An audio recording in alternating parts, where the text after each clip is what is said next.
Hey guys, welcome to the SimRacingPaddock. I'm William Marsh, and we are going to be doing some further testing of the Simucube 2 Pro direct drive wheel. Also, we are testing it out with the Martin Ascher Racing B16L Simucube edition, and this is a wireless button box that directly connects to the Simucube 2 base. So, hey Simucube, speaking of them, we are going to be testing this in a variety of different titles, and one of the things I also wanted to focus on is something I'm really excited to see happen this week, and is a new firmware update that was fixing some of the issues I was initially having with the wheelbase. So this, as mentioned, is the Simucube 2 Pro, and this is a 25 Newton meter direct drive racing wheel with its own single enclosed setup. So if you guys remember, for a year and a half, I'd been driving with the Simucube large midge from SimRacing Bay, and that was a dual unit system. So you had the motor, and then you had a separate enclosed electronics box, and you had to use wires to connect to the box, and then you connect from the box to the computer. And this gets rid of that electronics box middleman, mounts the box right onto the wheel, and so far it's been running really well. But I haven't done extensive testing in a variety of different titles, and that's one of the reasons I want to do this stream, and also checking out the new firmware, some of the new stuff, so we can take a look at that. So to take a look at the firmware, we click on the support page. The new driver and utility is called True Drive.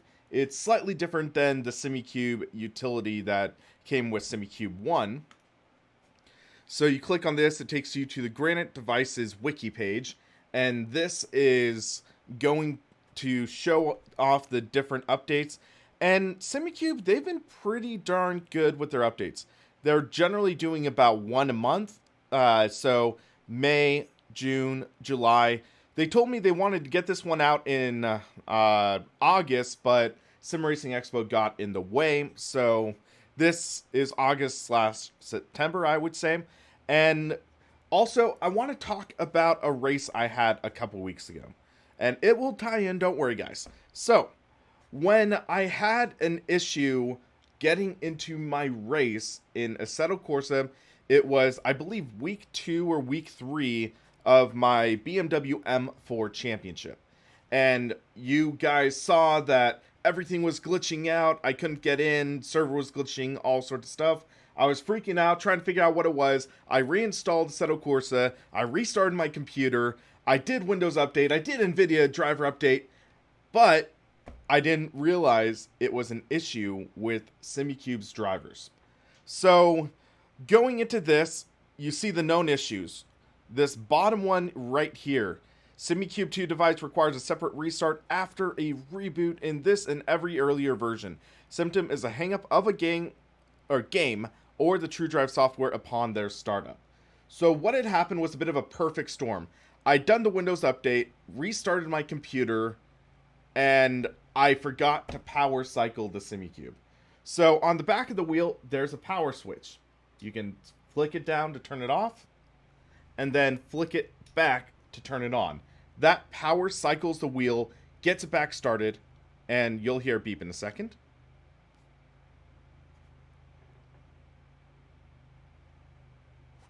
Don't make a liar on me, wheel.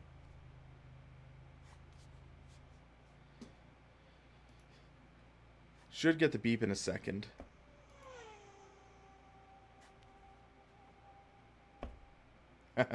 Waiting for device to get ready. But yeah, so what happened was, because we did not restart the wheel when I restarted the computer, it completely wigged out the software and everything like that. So, oh yeah, e-stop, I pressed it down, so let's bring it back up. Okay, there was the beep. So now it's working. It's in safe mode right now, though, but this has a lot of safety measures. So you have to enable high torque mode, bring that slider there, more beeping. So now It's out of the safe torque mode. Need to get it out of safe mode profile. We'll just do Assetto Corsa for the time being. This is the new Assetto Corsa profile I want to check out later. So, now, this newest update, the major bug that required Simucube 2 to be restarted after a PC restart is fixed. Thanks for that. Attempt to reduce very rare communication error between servo drive and Simucube interface. I believe they were telling me that's what happened in my iRacing stream. So in my iRacing stream, we had a wreck, and all of a sudden, boom, my wheel shut off and reset itself. And that was just a very, very weird circumstance. They're saying they're trying to dial in that bug, so we'll see how that is. Fine-tuned device internal temperature monitoring, fixed issue where the first attempt to select another profile on TrueDrive did not always work. I was noticing that. So you go into TrueDrive software, your profiles, click on iRacing or switch to Assetto Corsa. I was noticing that it would require me to select twice or so. So that's nice to see this and more things. And then minor UI fixes. Note that Simucube 2 from factory new must have e-stop not pressed down before first firmware update. Yeah, I was getting stumped by that in the first time I was firing up the wheel. Made all buttons in UI slightly larger. That's pretty nice, especially for higher resolution screens like this 1440p. Added template profiles for truck simulator titles, Assetto Corsa, and Assetto Corsa Competizione. So I haven't tested out ACC yet. I haven't tested out the new Assetto Corsa profile, but I did use the old one for a while. So this first one is, they call it Assetto Corsa. I'm going to call it Assetto Corsa Old because this is an old Assetto Corsa profile they had, and they have different things in it versus what it is now. So they added a new one, and it works. I have not tested this one out yet. The old one works all right, but I noticed like sine wave turned all the way down. Ultra low latency mode, slightly different. Slew rate's the same. Damping, friction, and inertia slightly different. So we'll give this a test out. But one thing I do want to show before we jump into titles is their add a sim window. So one of the things I really like about this is they have some presets right now. So they have iRacing, dirt rally games. I don't know what Baccarat Rallycross is or RX is. I've never heard of it. Race Room, rFactor 2, Euro Truck Simulator / ATS, Assetto Corsa, Assetto Corsa Competizione, and Automobilista. So, for example, if we click on Race Room, it gives you tips to get things working. So, for example, with Simucube 1, you had this sort of wild goose chase to get it all working. You had to tweak a lot of functions yourself, things like that. So with this, in my opinion, it might make things simpler. So it's saying for Race Room, as of July 4th, 2019, the Simucube 2 device is not detected automatically with optimal settings. Settings templates that work better can be downloaded from here. Click on this page, takes you to the forums, and it gives you the profile that you want. So you would go here, Race Room Simucube 2 Pro, and download that. So we'll just make sure we have this profile. So Race Room right there. And this is the profile that Simucube recommends for utilizing in the Race Room sim. So we can go to our Race Room install folder. So Race Room, game, I believe data, control set, and I am reading the chat, Marble89. I'm just sort of, I'm wanting to go over this info so you guys have it available. So looking at this, open a new window. So Race Room Simucube 2 Profiles V2. So looking at this, Where's the right window? So,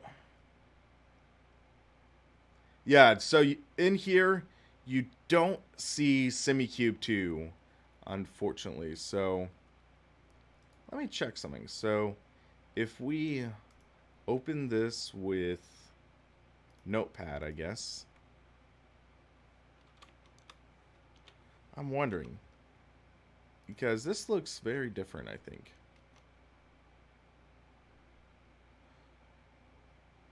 Oh, okay. Read the thread further. Okay, I was curious. So RCS files.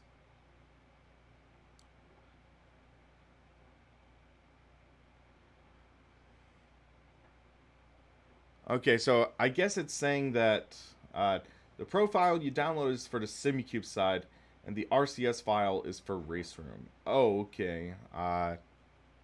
So RCS is this one, I guess.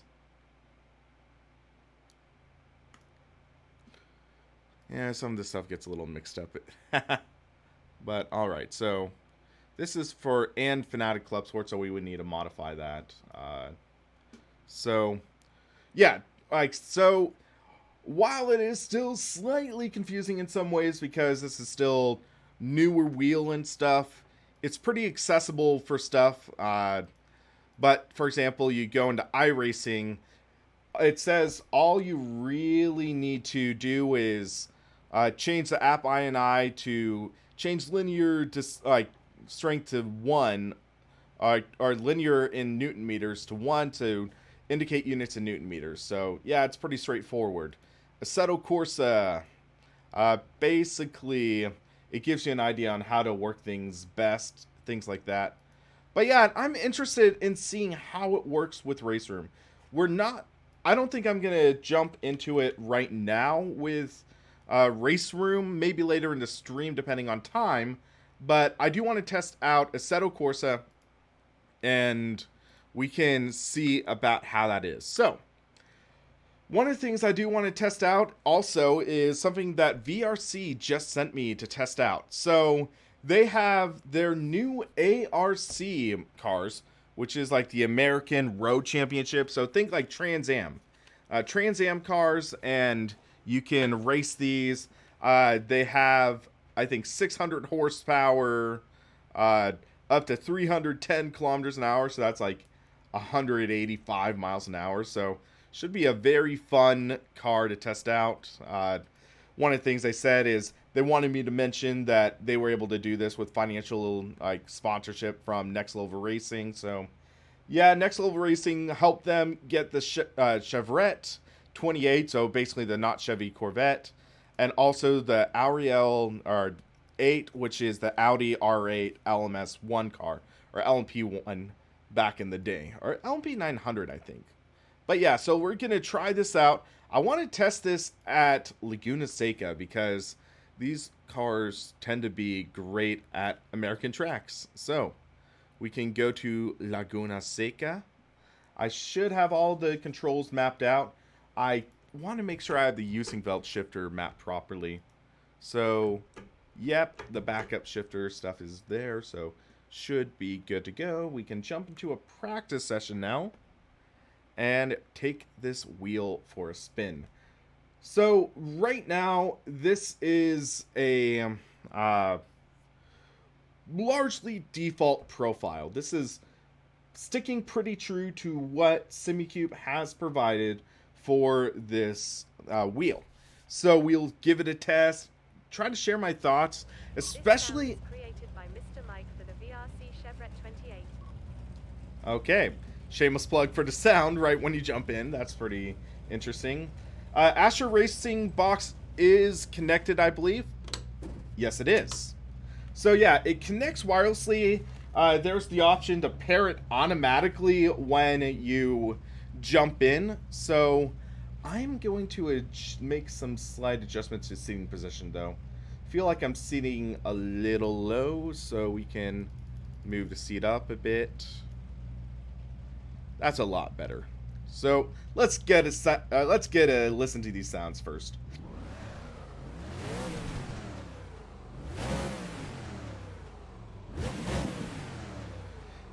Sometimes Assetto Corsa, in my opinion, struggles with V8 sounds. These sound pretty awesome then. They did a great job with these sounds.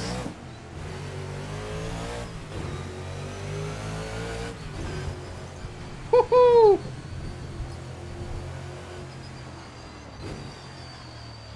This is normally an H-pattern gearbox, I believe, so because I don't have an H-pattern shifter on this, I'm just heel and toeing with the sequential. Oh man, I can understand why they had a shameless plug for these sounds. These sounds are amazing.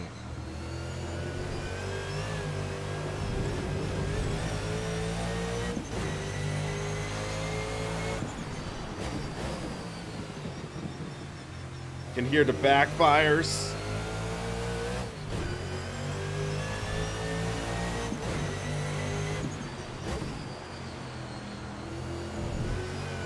So, I'm actually going to turn down sound a bit. It's almost too loud for me.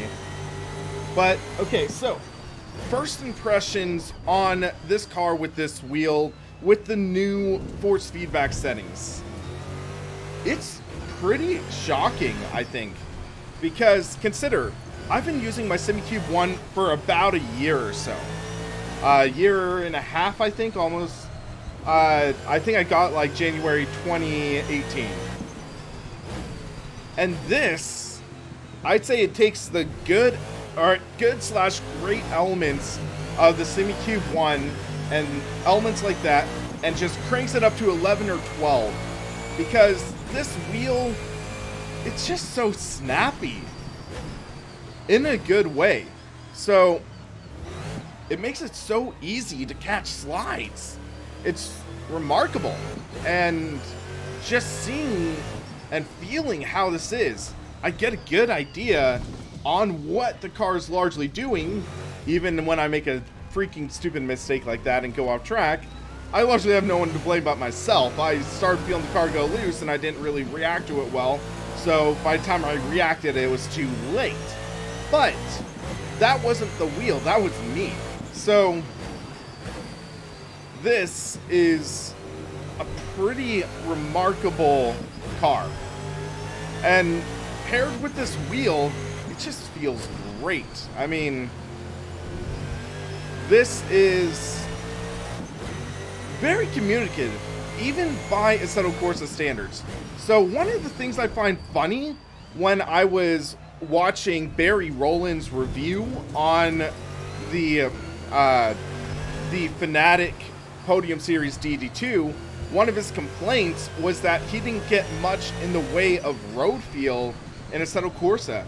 And I just found it weird because I think, in my opinion, I get good road feel through the car and through the force feedback, and regardless of wheel I'm using. So I don't know if he has settings weird or things like that, or is it just that it's an opinion, because I like the road feel in Assetto Corsa. And sure, it's not as detailed as iRacing or rFactor 2. rFactor 2, I think, is king when it comes to road feel. But this is still pretty darn decent. And you get an idea on what the car is doing. You get an idea on the understeer, the oversteer of the car. And you really can develop the feel for what the car is doing. And that's one of the things I really like. And this wheel, so I got all of these feelings just fine through my Simucube 1. I could catch slides, I could get a sense of what the car is doing, I could really understand it well, but in this, I could just do it that tiny bit better, that tiny bit quicker, that tiny bit faster. And I can get that 10th or so advantage, and in racing, that 10th can really carry pretty darn far. So you get an idea on what the car is doing. I got the idea that I was losing grip in the rear going into that right-hander, and I was able to catch the slide just fine. And this, it's still working well. I'm enjoying it. It really is a blast to drive with this wheel. And another thing I want to mention is that this wheel is, how to describe it? This wheel is, or it has less natural inertia versus my large midge open sim wheel. So, one of the things to think about is that I am driving this wheel at about maybe 40%. With my large midge, I drive it at around 30% because this has 5 less Newton meters. But I'm comfortable with 30% with my large midge. I'm comfortable with about 40% or so with this wheel, I think. So, with that, you really get a sense of what happens with this wheel, and I think that is part of what contributes to it being a little bit faster, because there's less natural inertia. So, this wheel is capable of feeling lighter than a large midge open sim wheel, but you can also add in the inertia and the greater steering weight to make it more authentic. Okay, I was too harsh on the gas pedal there. But what I'm getting at is, the thing is, real life cars don't have like feather-light steering. You're not going to realistically have zero input and be able to steer a ton. With modern day power steering, it does get lighter, but it's nice to get the heavier feel because it feels more authentic. And it's just, it is nice though to have the less inertia and be able to scale up to what you want, because some cars do have less inertia. And also the less inertia means that when you are needing to catch the slide, it does happen quicker. It does happen in a sense where you can react to that slide a little faster, and it works out. So, I'm really enjoying the feel of this wheel. In Assetto Corsa, I can definitely tell there is an improvement in this over my Simucube 1. I'd say, though, it is maybe like 10-15% improvement. I wouldn't say driving this would make me compelled to jump to this over a Simucube 1.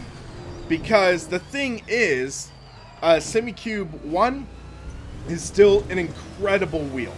A Simucube 1 is a great wheel.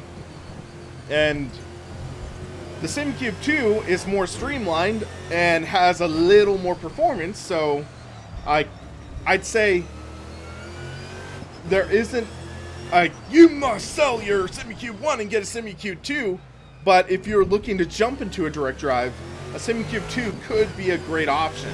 And I've been really enjoying my time with it so far, and I have a feeling it's just going to get even better. And I can fine-tune settings, get it to what I want, and work it out that way. So yeah, this wheel is a blast. I am loving racing with it. And one of the things that I'm really enjoying in the feel of this wheel is feeling the steering wheel pull while trail braking in some cars. In this wheel, with this wheel, I think it's become easier for me to trail brake in difficult cars. So I'd imagine this is a relatively difficult car to trail brake, and granted, this is my first time driving with this car, so I don't know exactly how this all works in this car, but I'm getting that feel of what the car is doing under trail braking. I feel the steering wheel trying to pull itself to center and upset the balance of the car, so this feels a lot more comfortable. It really does work well. So here, you can see the steering wheel trying to pull towards center, and I can really get the idea of how to combat that and get it back to where it feels comfortable. So, this is decent initial testing with this car. And next, I want to jump into another vehicle in Assetto Corsa to try to get a different idea on how this feels. So, we were testing out with a race car. Now, I want to jump into a road car. So, let's just do... what would be a good one? So, I'm going to do a stock Kunos car. And I want to do something that really showcases the difference in steering feel, though. So, I want to try to find something that's not too heavy, not too light, but can show us a difference on what we're doing. So, you're suggesting 911R or 911R or like a Porsche. So, let's go with... yeah, I'm thinking maybe like this. 911 Turbo S. That could be a fun one to try out. So this is going to be totally different kind of feel versus what we were driving before. So that's what I'm looking for. So we'll take this to Barcelona, because why not? So actually, I do have a bit of a method to my madness for taking a Porsche to Barcelona. Barcelona has a variety of corners, high speed, some of them are slightly off camber, and I think would be a living hell for Porsches, which, especially this one, has the rear engine. And also, this Porsche paddle shifter, so we finally are going to drive a car with these Ascher Racing magnetic paddle shifters. So, right off the bat, you can see this car has power steering. Like, so with the power steering, this is finger light right now. And I think I have the gyro turned off, so it's not like artificially lightening the force feedback. So now we have weight in it, but it feels authentic. It feels like you're driving an actual car. The weight's ramping up. Victor, the point is I'm doing a different car. I'm not looking for the most feeling out of this. I'm looking for less. I'm trying to find one that is simulating less of a steering input. So, this one, this is part of a showcase of Assetto Corsa's force feedback and how this Simucube interprets it. So, you can tell, in a sense, that the force feedback is just so much different compared to what we were driving before. Before, this was a raw, analog, sort of rough force feedback. This is just so much smoother. And it's very interesting driving with this because you feel the weight of the car, and I'll say it's kind of similar in a sense to my GTI. I know it's different. My GTI is front engine, front wheel drive. This is rear engine, rear wheel drive.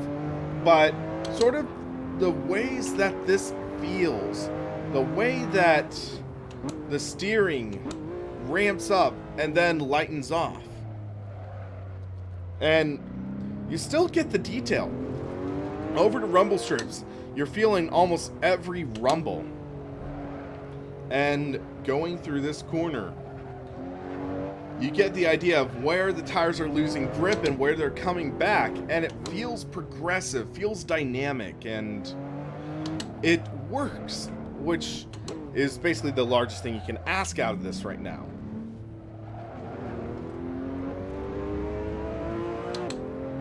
So throw the car into a corner.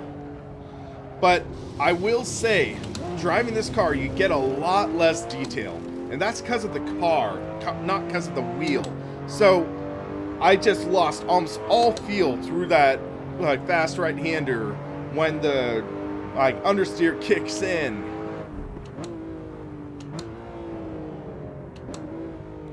So turn in, take that bump. But you can just tell this feels a lot more mushy. Get the rear end stepping out a bit.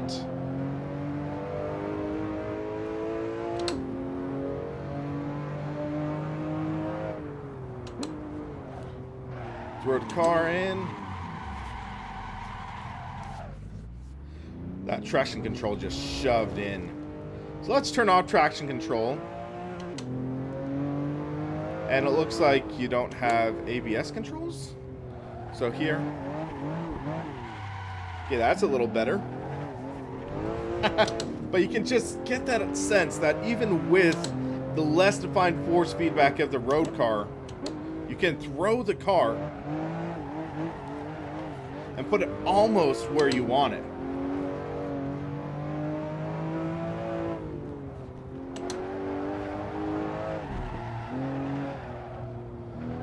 This is four-wheel drive? I did not realize that. Alright, Simucube. Whoever Simucube PR guy is, thanks for dropping by. Okay, I would not be surprised if this is front-wheel drive.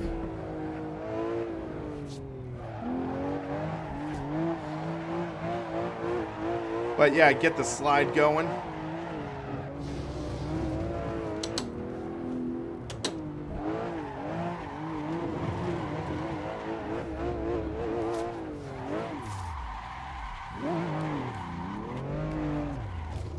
Look at your tires and you'll know. Okay. But still, okay.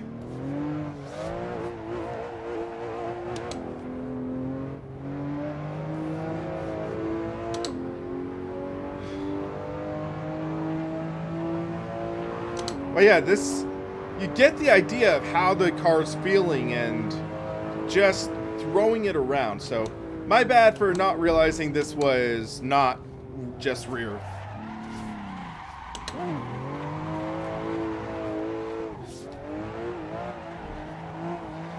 Yeah, I shouldn't be able to slide this easily if it was just rear wheel.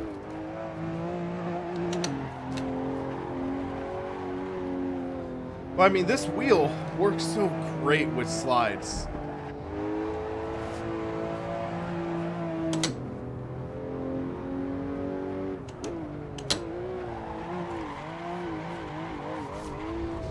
Alright, I think that's enough hooning around here.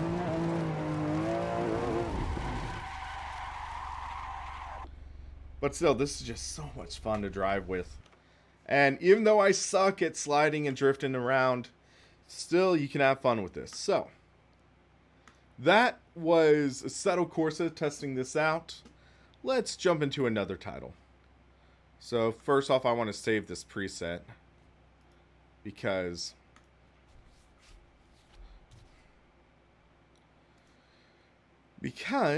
we can give stuff a little more of a spin. So rFactor 2. rFactor 2 has always been interesting for me with direct drive wheels and stuff because you do need to adjust some settings. Make sure everything is working all... Or wait. Shoot. I pressed the wrong game. My bad. I need to close out of that. But rFactor 2 has some great force feedback once you dial it in. That's the tricky part. So we can take a look and see what we can do. But first we need to close out of this. I had to wait for it to load and then close out. But yeah, I've been enjoying just taking this wheel for a spin. And what I want to test out though is Sebring. Sebring is just one of the ultimate tests with a direct or with any force feedback wheel. The version of Sebring that is in rFactor 2 is absolutely brutal, especially turn 17. So turn 17, you will see this wheel bounce and jump and just make a mess out of things. But it will be so much fun. I'm just going to say that. It will be so much fun to take for a spin, and we will take a look and have some fun with it. So, of course, we have to wait for this very long loading screen. But while we're at it, I was downloading DRM Revival because I want to take a look at the DRM Revival 1.2 mod in the future. So I can go into this, my Assetto Corsa folder. There we go. DRM Revival mod, so we only need these, I think. King, I'm not sure if he's they left yet, but to my knowledge, I don't think Simucube 1 is compatible with the Simucube 2 software. To my knowledge, I believe it's just Simucube 1. I don't know for certain, though, so I would need to check with them later on. But, yeah, if they're still in here, hopefully they can answer, but I'm not sure. Okay, so R2 is working. Want to make sure my video settings are good. I like saying to make sure it's RTX 2070 there. Refresh rate 120 hertz.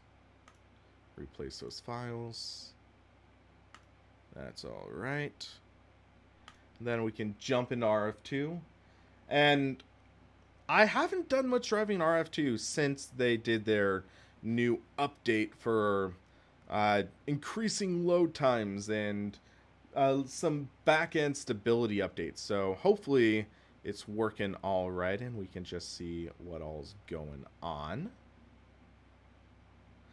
Martin, I will do some testing with iRacing after RF2. So I did a stream testing out iRacing a couple days ago, and this worked great. And also I won a race with the Skippy. Granted, it was a week 13 race, but all things considered, could have been a lot worse. I know iRacing is going to be going down for a little bit today, apparently, for a hotfix, I think. Have I used MOS versus Simucube? I have never used MOS. So when I got my Simucube 1, it was literally just the Simucube software. There was no option to go to MOS because I didn't have an MOS compatible board in the in the electronics box. So I couldn't really do anything with MOS, so I know Gamer Muscle, he really enjoyed using the MOS stuff, but I've never done it. Okay, it's loading up. There we go. So, resolution looks off. 2560 by 1440, no, that's okay. But I'm going to artificially limit my frame rate because when I run at the full frame rate, like the 120, I run into bottlenecking. So I believe 84 will be all right. So we can do that. And let's pick a car. So there is no new UI yet. Hold on, let me fix something real quick. No new UI just yet. Hopefully it comes soon. Where did the chat go?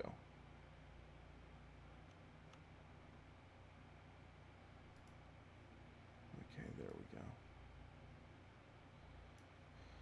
go. Hopefully the new UI is coming soon, though, because I think it'll be great. So, we have the new McLaren Senna GTR that they released, as well as the, I believe it's Aston Martin GTE. So, let's go to Aston Martin. I haven't tested out the Vantage GTE yet, so we'll do that. Matsusaka should be a great track to test it out on. We'll need to turn down the wheel-specific force feedback once we get into the sim, but it should be alright. So yeah, hopefully the new UI comes out in a few weeks.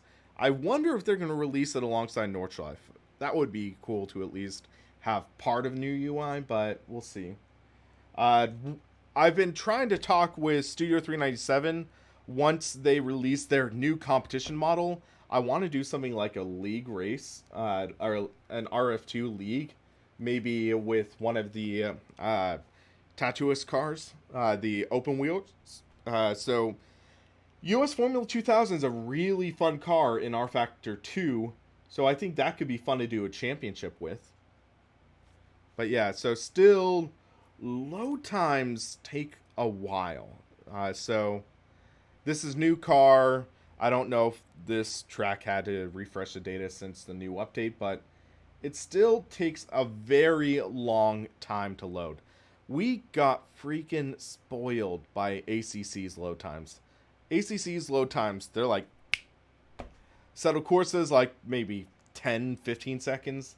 This, I mean, we've been waiting almost 30, I think. Still, I mean, there were times in RF2 where you would wait a minute or so to just jump into a car and track. So They're making improvements, but still, it takes a while.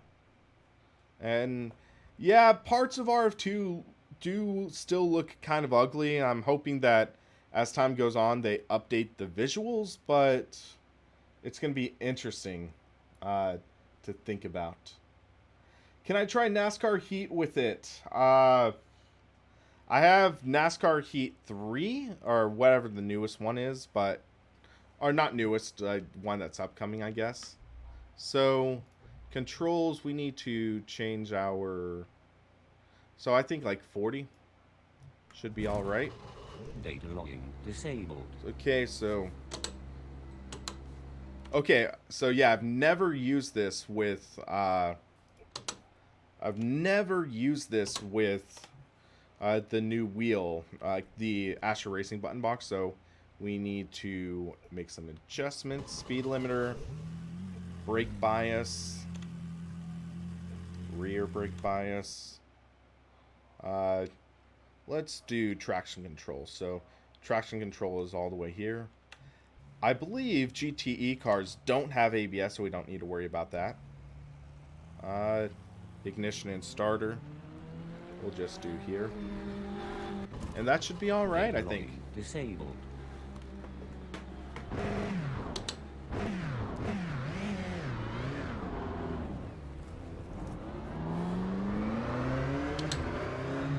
Making sure you're getting a visual 60.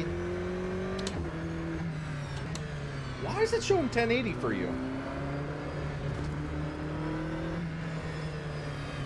Okay, I am stumped right now. Because I'm getting the ultra wide. You can see I'm getting full ultra wide here. You're only getting 1920 1080. Okay. That is weird.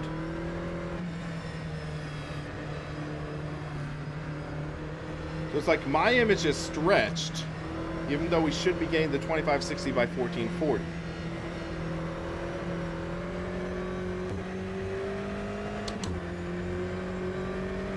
Well, I mean, it's performing well, at least.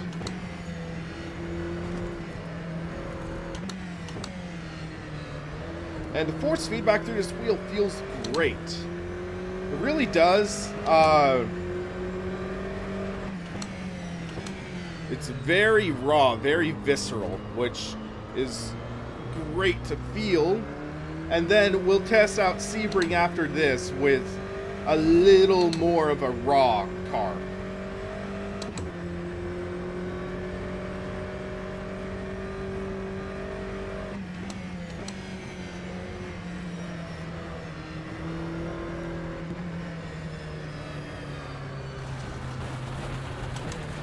Halt. Oh, wow. That was strong. And I stalled it. I thought on the resolution screen it was showing 3440 by 1440, which is 1440 ultra wide.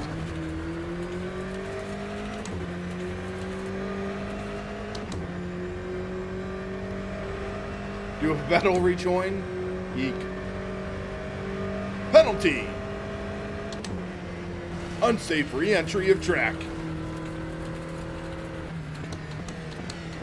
But yeah, I can definitely feel my tires are flat spotted right now. The car's just wanting to whip around on me. You can just feel it. Martin, what I was talking about earlier in the stream is there are game profiles from Simucube. They are baked right into the TrueDrive 2 utility, and then they provide tips to get it working optimally in each game. So this is this I'm driving right now with the Simucube recommended rFactor 2 setup. Yeah, Holt, the thing is, it looks 4x3 to you, but it's 16:9 what you guys are seeing because of me usually running a 21:9. So it's a weird situation. But yeah, so this is the recommended force feedback for rFactor 2 is recommended by Simucube, and it's working great. The GT3 cars are always interesting though, because there is some power steering, but it does feel raw and connected at the same time. So it's a weird balance of sorts. So yeah, it's intriguing. So going to, say, a classic open wheeler, it's going to feel a lot more raw, a lot more violent, which I will show you in a lap or so when we jump out of this car. Because I do want to at least get a good lap for you guys. But I can definitely feel the subtle nuances through the wheel in just this great way. So, as mentioned, my tires are flat spotted from that spin through, I believe it was Spoon Corner. So I can really feel it shaking in the wheel, and actually the vibrations are so intense, but so subtle, I'm feeling it through my seat. So I can feel the vibrations of this wheel go through the wheel mounting arms, through the 80/20 extrusion, up the seat brackets, through the seat, into my butt. So that's powerful vibration, but very subtle. You barely see it in the wheel. That's one of the things I just freaking love about the Simucube and direct drive wheels. You can feel intense forces, but they're just so subtle. It's something you don't feel through the wheel, but you feel it. As of right now, it's not different profiles for Formula and GT. It's one fits all, I guess, to describe. So you fine tune for cars as you see fit, but it gives you a great baseline.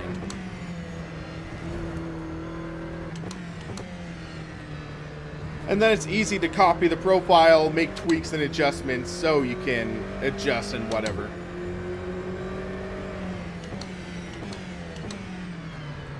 So turn in. Get that wheel spin. So that's brake bias. Traction control. Let's turn it down to 2. Let's have a little fun. Get the car to step out a bit.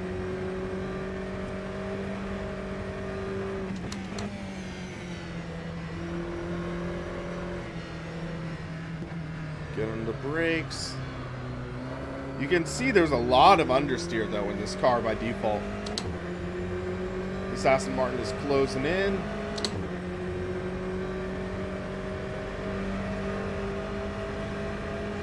Headlights now required. I don't think I have a headlight button. Oh, nope, I have. I've never driven the AccuForce, but what I've heard, the common rule of thumb is the AccuForce, it uses an inferior motor. So, wait, I've been disqualified for driving in the dark without headlights. Come on, man, it took me like 10 seconds to get headlights on. Jeez. Alright, I've been disqualified, so let's go out with a bang. And I just realized I had invulnerability on, but this is, yeah. But yeah, so yeah, King, I've never driven an AccuForce. I have driven the Podium. I drove the DD2. And I'm saying that if you don't need console compatibility, get the Simucube over the Podium. The Podium, it's a good Fanatic direct drive wheel, but this just blows it out of the water in terms of feel, in my opinion. Sure, it's more expensive and it doesn't have the console compatibility. It misses out on some other features, but this is definitely exciting. But I am getting, like, I should be getting the Podium DD1 soon, and then maybe I can go to my friends and test out his DD2 again sometime. So for this next one, I'm going to go to Sebring. And I am going to be taking the, let's go with the McLaren M23.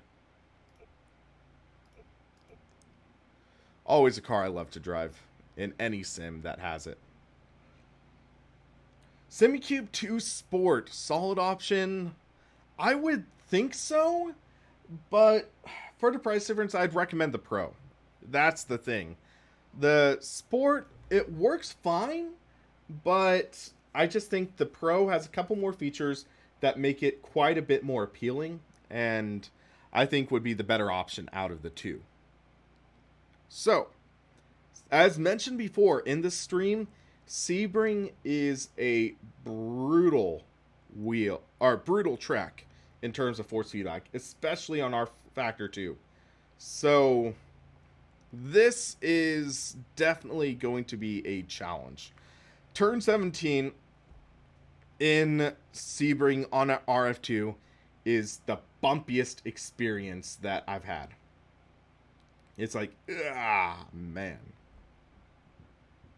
But it will be exciting. But yeah, for direct drive shootouts, I'd recommend check out Barry Rowland's channel. His videos are long, ton of information, but it's a ton of good information. Oh, whoa, it's very windy outside. I just noticed my tree hitting up against the wall. Or not the wall, but like the outside of my garage. I was like, what is... Oh, whoa, it's windy. But yeah, this is a blast to drive with, and I'd say it is a notable improvement over the Simucube 1, but I'd say it's up to you, like, if you have a Simucube 1, whether you could justify getting rid of your SC1 for an SC2. There's still some early teething pains. There's still some minor gripes I have with it.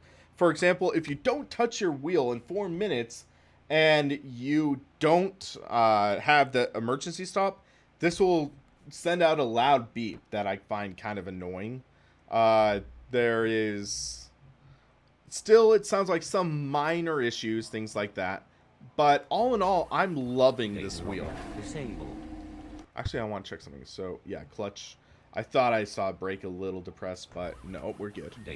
So this is 50% strength. I'm running it a little higher, so actually, though, we need to do the Alt shift up. So another thing I love about rFactor 2 is they have alternate settings. So you can have both the stick and the paddles working at the same time. Data logging disabled.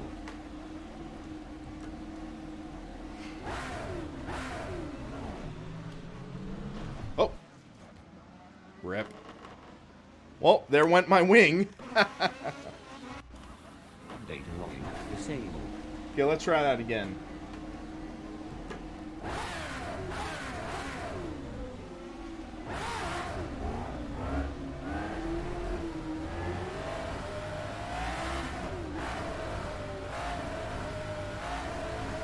Love the sound of this car. But you can just see the brutality of going over the bumps. This guy next to me has no wing, so he's not going to have the downforce. Or he shouldn't have. Oh, wow. Okay, he just shoved his nose in.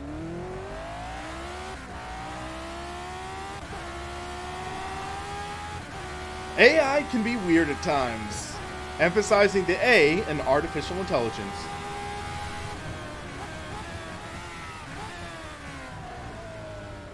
But actually, this car doesn't have that great force feedback, so it still feels just abnormally light.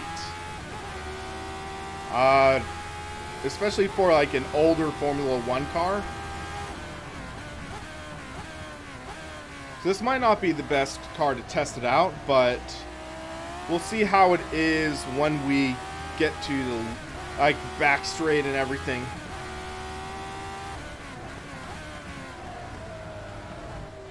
But yeah, the car's force feedback just feels strange in a sense, because we're running with higher force feedback than we were with the GT3 or GTE car,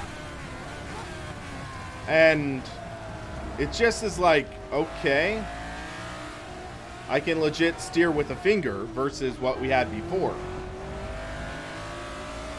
Okay, here's the same guy that we had before.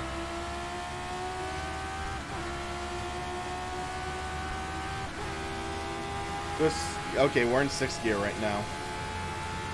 So this is the bumpiest corner, I think, in almost all of sim racing. You just see that wheel bouncing around violently. And that's pretty light compared to other cars. Yeah, it could be because it has tiny front wheels, but I would think with all the air pushing down, it would be much heavier steering. Oh, hit the wall.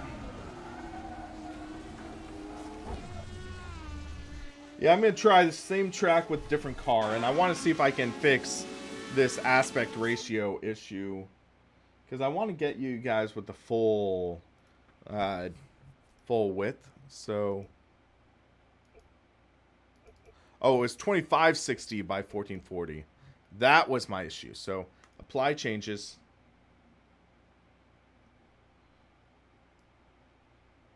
Okay.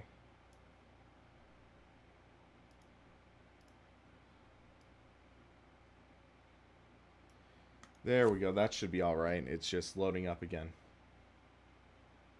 Okay, Victor, I'm sorry. I got confused because you said... What was... Oh, yeah. It was showing 2560, 1440. Sorry about that, guys. That was my mistake.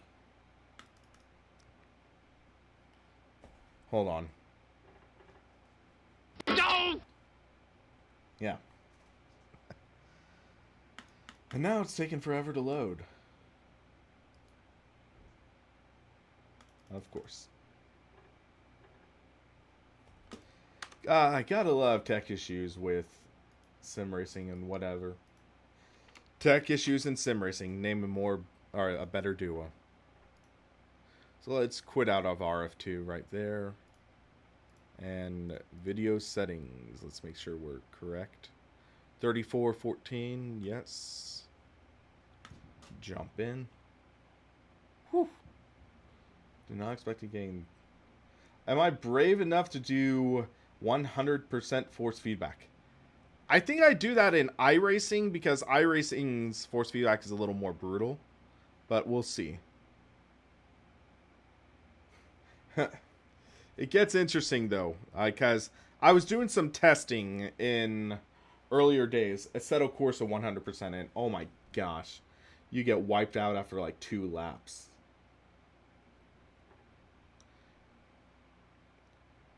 But yeah, I mean, I'm really enjoying this wheel so far from what I'm feeling. Like also feeling this, it's still pretty darn cool to the touch, which is nice to see because sometimes like so one thing that's interesting to consider about this Simucube 2 is it doesn't have the fins on the motor that the Simucube 1 has.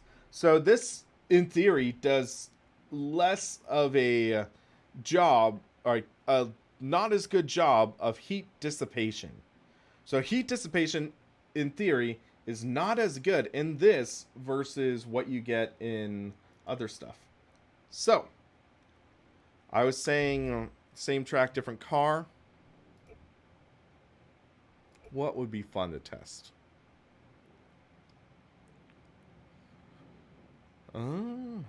Too bad it's not shifter go-karts. Radical SR3 could be good. Let's go... Oh. Okay. Let's go Pro Mazda. Pro Mazda should be fun to test at Sebring.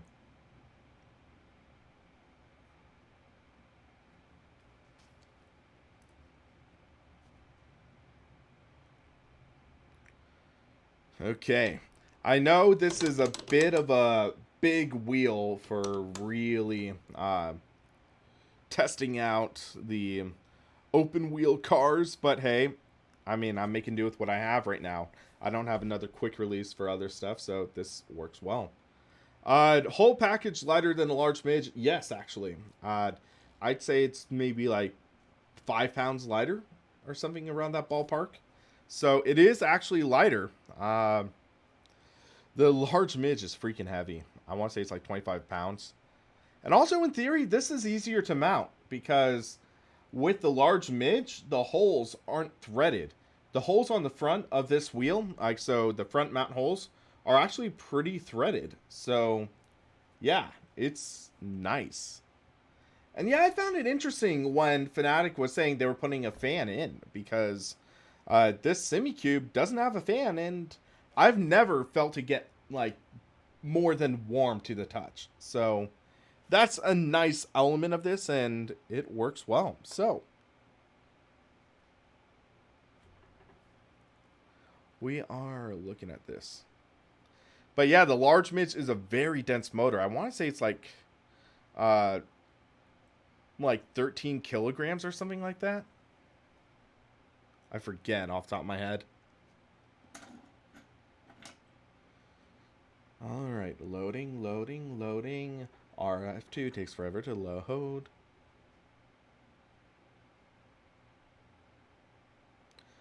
So the 12 in Sebring is regarding to the 12 hours of Sebring. And just like the 12, you can make it look like an R, so it's a cool design. But yeah, it's 12 hours of Sebring, so the IMSA race is a 12-hour race that they race at Sebring.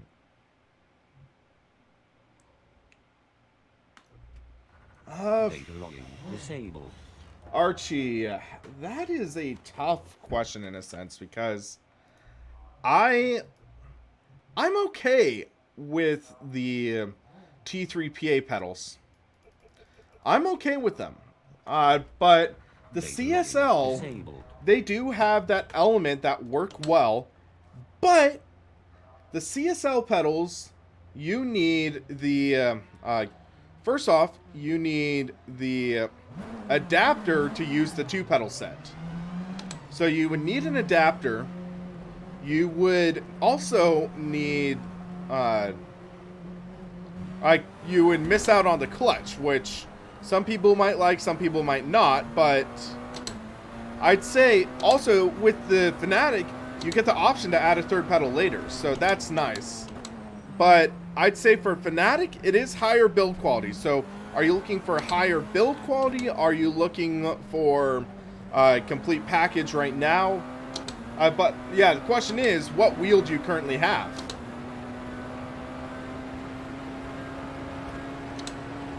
This is 6 gears, but you can just see the wheel is just jumping in my hands. So even at, we're at, I think 40% strength, this is definitely a more violent feeling than that other car we were just driving, the McLaren M23. So if you're driving the TMX, question is, are you using the console side? Because if you're using consoles, so if you're racing on Xbox with the TMX, you would basically need to just stick with T3 PAs, because that's what's compatible.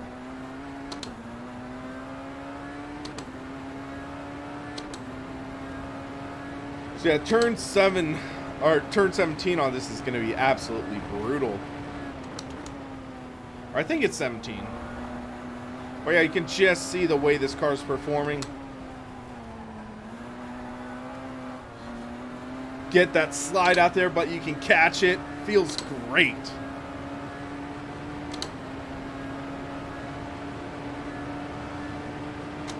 Yeah, Marvel. I always forget. So we have almost. Whoa! We just got sideswiped. So we have almost 50 people are in this stream. I would love to see you guys hit the like button. So if you guys are liking this stream, hit that like button. If you are really enjoying it, there's the donate link to help support SimRacingPaddock, keep us going strong. Also, if you haven't already, hit that subscribe button, help keep us on track. And it looks like this is turning into Wipeout. I guess there's an LOD issue with these cars. So once they leave a certain point, they lose all their wheels. Ha! Go figure. But yeah, it just feels so weird driving an open wheel car with a wheel this big. I'm just saying. I am so not used to this. I need to find like a Formula rim or something to review to justify like swapping out rims on this.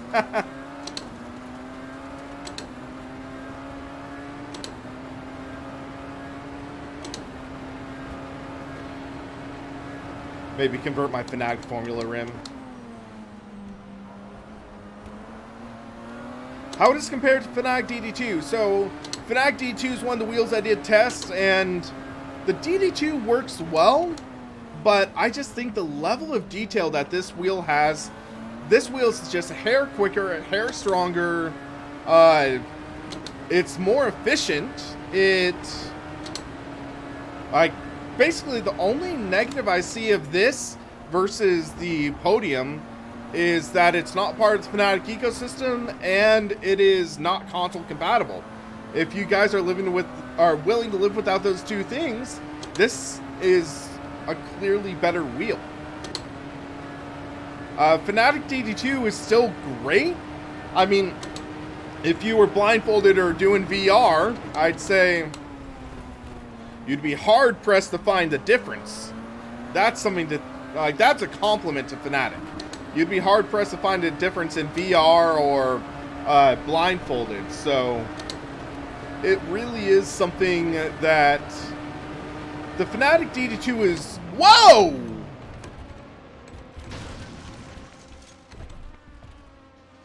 I guess that was someone who drove for Fanatic just murdering me. So I just think this is just a much greater wheel. So what happened here? That was a weird wreck.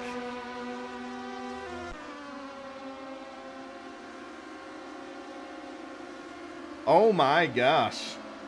Woo. Oh. So, okay, to answer any questions first, the reason you didn't see parts flying off my car is I have invulnerability on. But I mean, all things considered, that's wheel-to-wheel contact. I think that's a little unrealistic, though. Because, I mean, sure, if air gets under the wing, you're going to blow over. But you just see, all of a sudden, it's almost like a bouncy ball. The tires act like bouncy balls. That's not totally realistic way. But yeah, and then do a barrel roll. Bam. But nice touch. You can watch the tire barrier. Okay, I guess the tire barriers didn't work. So, pedals for less than $100. If you're looking for pedals less than $100, I think you can buy a set of, say, like the used Logitech pedals, like the G27, G29, G920. I think you could order a set. So let me just check something real quick. So Logitech G920 pedals. I think there's a way you can also even order them from, I thought there was a way you could order them, like a replacement set or something like that. Or eBay Canada. You would still need an adapter, but they could work, I thought. I remember you could order the G27 shifter or G27 pedals. So, let's see. Order G920 pedals. Okay, I'm not seeing anything like that, but I thought there was a way you could order them, like support. But yeah, you could buy that, get the Leo Bonar adapter, and work it that way. But now that we've tested a couple titles out, let's go into iRacing. So, iRacing can always be interesting. Yeah, that F3 crash was insane. Okay, to facilitate all member promotions out of season and season switchover, no sessions between 22 and 24 GMT. So, yeah, we should be good there, I think. But for now, okay, there's required updates. So, I want to test out the Skip Barber. So, we're going to do that. So, I'm just, for the heck of it, going to select all packages. And we'll just do a quick update of iRacing. But yeah, so with what I'm talking about, the all right, what was I talking about?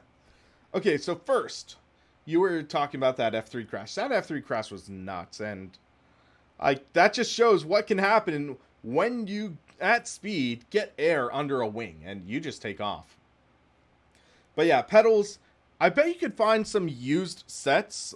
Maybe, do the Inside Sim Racing forums still exist now? Because I know their site's basically dead, their channel's dead.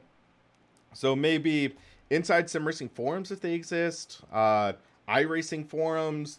There's a Sim Racers buy, sell, trade update or Facebook page that you can look for stuff or buy pedals, things like that. But yeah, Martin, that wreck was nuts, and that was just awesome that he could walk away from that, because just think, 20 years ago, he likely wouldn't have.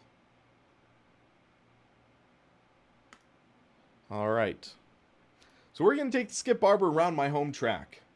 I was actually showing one of my friends this yesterday. He and I, or no, 2 days ago. So 2 days ago, one of my friends and I were hanging out, and I had him test out the Skip Barber around an iRacing. And speaking of that, we need to change to our iRacing preset in Simucube, so we can do that. Turn off display capture. Leave game capture on. Yeah, King Nickman. Ooh, Europe and Serbia, that's tricky. I don't know if there's a Europe Sim Racer buy sell page in Facebook, so that could be somewhere to check. Odds are, if you bought something, it would need to be shipped regardless. So, yeah, I'd say look around, see what's available. But yeah, demographics can be tricky. Okay, so yeah, we are in iRacing, and I have it set to use the sequential stick. And yeah, let's hit the road, Jack. So one of the things, iRacing sports feedback is love or hate. So with iRacing, it does a great job of ramping up the forces. When you're driving at speed, you feel the weight of the wheel get heavier. And some people like that, some people don't. I'm alright with it. I can find the force feedback decent to drive with, catching slides and stuff. But yeah, I'm loving this new update to the Skip Barber, the new damage engine, but also the tire model. The tire model feels great in iRacing. That does a great job communicating the forces. You needing to get heat in the tires, or else you really don't get to feel the forces. NASCAR had some hard wrecks at Indy this weekend.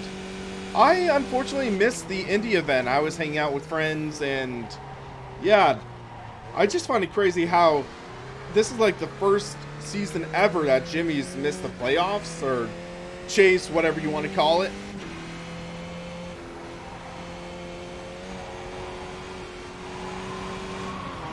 Sideways! Tokyo Drift! But yeah, the first lap with these tires are always more difficult now. You get skittish, you have to get the heat in the tires, and once you do, you can really start getting going.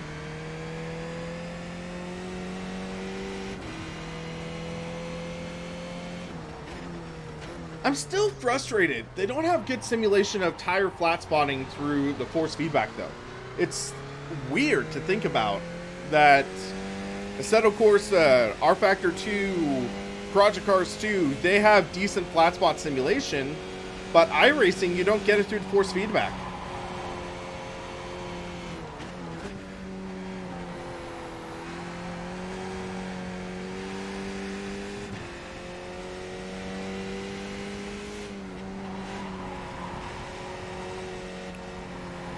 Missed the apex there. At 3, not 3A, but there we go. But yeah, that Ghost was one I was testing earlier and had heat in the tires, so you can see the car's more stable now, just doesn't have as much speed. Car pitched in there. Not really much I can do about that right now. I need more heat in the tires to really be able to grip better. But yeah, so force feedback, even through the wheel in this, it feels good. It feels believable, feels authentic. It definitely is on the heavier side. I'm running at about maybe like 45-50% strength. So it's like maximum force of 54 or something like that. Maybe 64, I forget off the top of my head. But actually, can I... No, it's not letting me go to black box, unfortunately. But yeah, so this wheel feels good. It definitely does. And it has a decent feel for a road texture, but I'd say in some ways, in my opinion, iRacing, Assetto Corsa does it a bit better.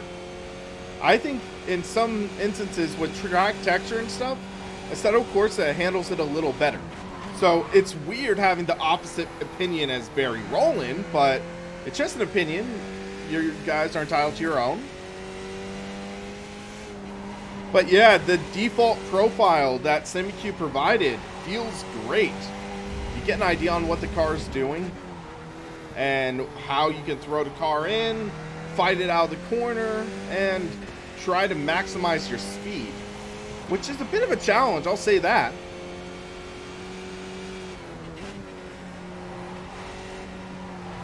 One of the dangerous tendencies I have is I always apex too early. So yeah, I'm running wide off the track, getting a lot of heat scrubbed into those tires right now. Maybe almost too much so, but we'll see what happens later.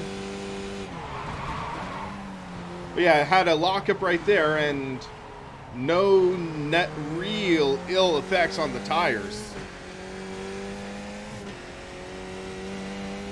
But yeah, I just really enjoy the way it feels, the subtle nuances. Being able to feel when the car is starting to break free traction-wise.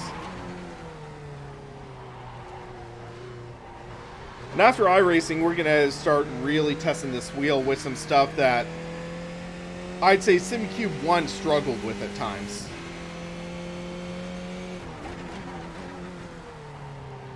Might want to just stay in second there. Except we are closing in, so we'll see if we can beat our personal best this next lap.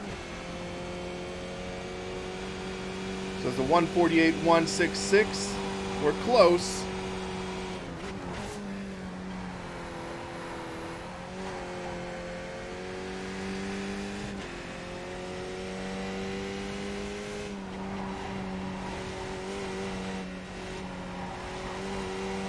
That was a great corner there. I cut off my entry a little bit there.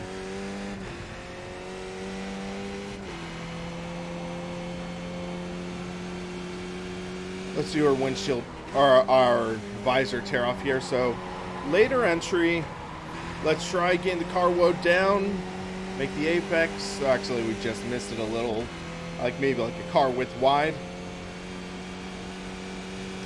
We're still only 1.5 tenths off. Floor it. Oh, we're losing ground. Okay, big challenge. Just floor it through this section.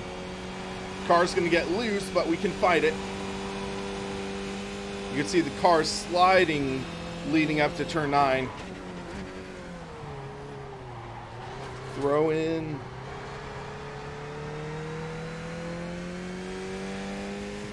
We're going to be very close to beating our PB.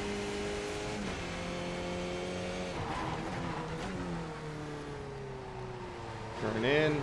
Roll on the throttle. And we're going to beat our personal best. But the question is by how much? Almost 2 tenths. 147.455. Let's do one more lap and try to better that. We are very close right now.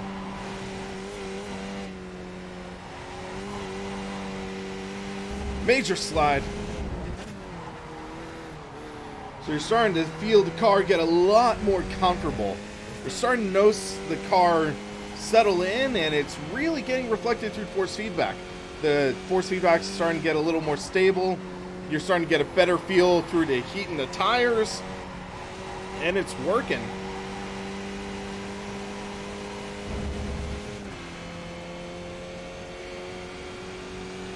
Yeah, Leonard, I believe it's also partly due to the new tire model, which I'm really enjoying the new tire model. Even though I'm struggling through that corner there, I shouldn't have shifted into first.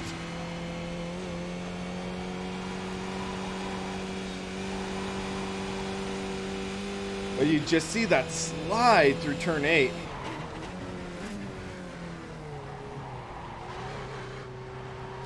Whip the car through. There we go.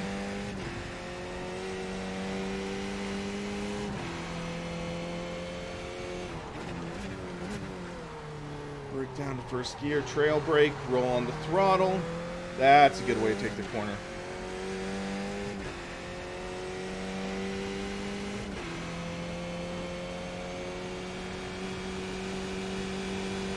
All right. I'm going to say it again. One more lap.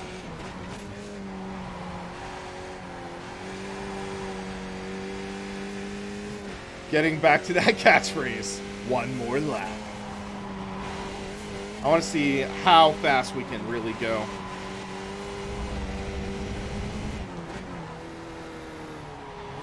Yeah, you're starting to see us carrying a lot more speed.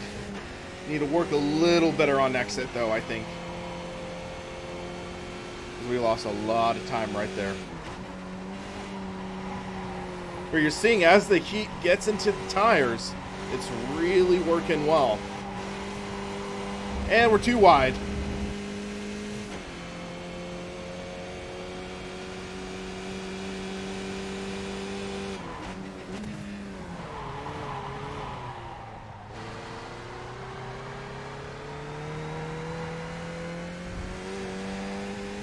Oh yeah, this car is just a blast. Then after this race, I want to try... Actually, I'm going to try an oval car before we jump out of iRacing. I want to try an oval car before we jump out of iRacing.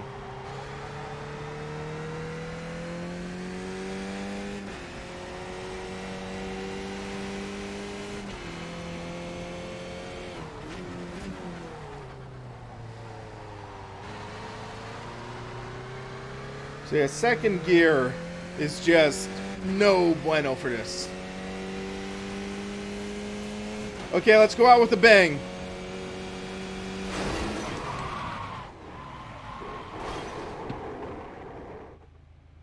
There's one wheel, there's the other. The car has too much damage, we've got to fix it. Oof. Marble, I'll let you know in a minute. After the oval racing. Oh, that was a brutal hit. That's basically Casey Kane at the end of the NASCAR race.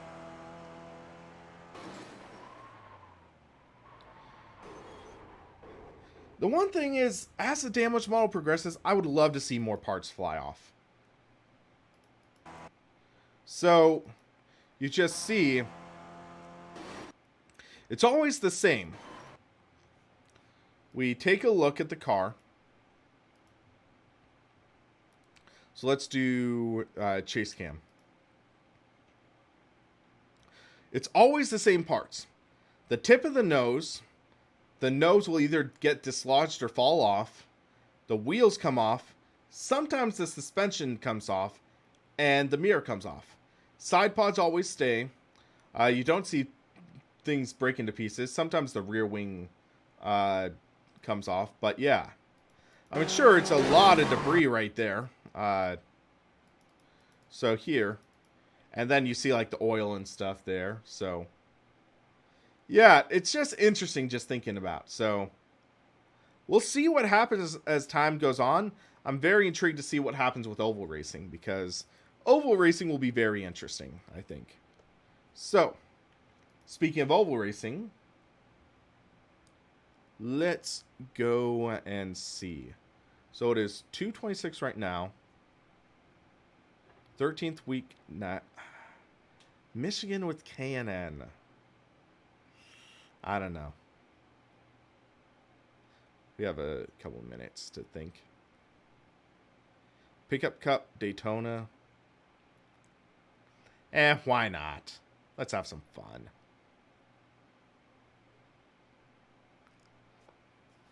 Let's do something stupid, I think. All right, Martin, thanks for dropping by. I hope you're having fun, and we'll see how this goes. So, yeah, the K&N Pro car, Chevy Impala. This also is one of the cars updated to the new tire model V7 in this latest build. So, it will be interesting to see how this goes.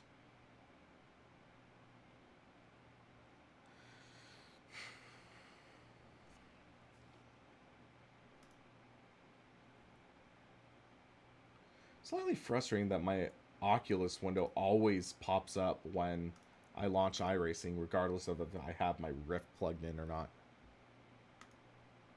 It's weird. But what can you do, right? But yeah, so I have not driven this car in Michigan, I don't think. It'll be interesting to see how it goes. I don't know if the K&N series has an aero package similar to the NASCAR Cup car, so I don't know if it's going to be like aero or drafting and stuff. I'm just jumping in for the heck of it. We'll have 3 minutes to practice, I guess.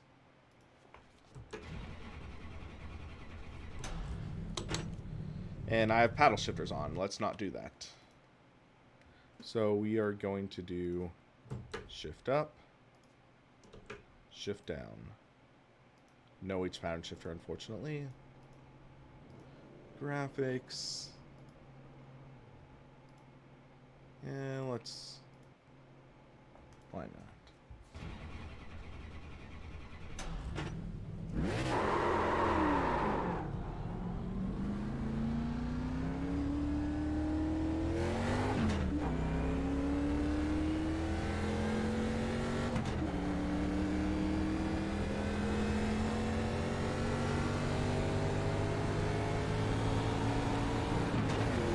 So again, with this, we have to get heat into the tires, in theory. Oh. Whoops. I don't really care right now, so...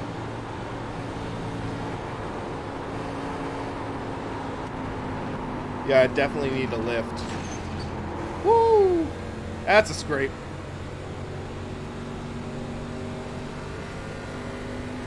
So let's try a lap around.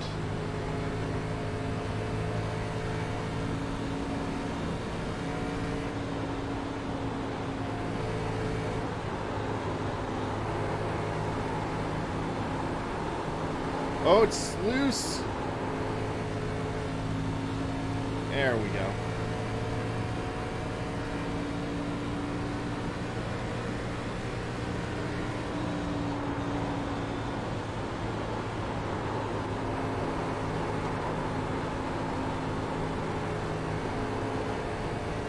I find it crazy how on the back straight we get 160 frames per second, and when we're in pits we drop to 60, I think.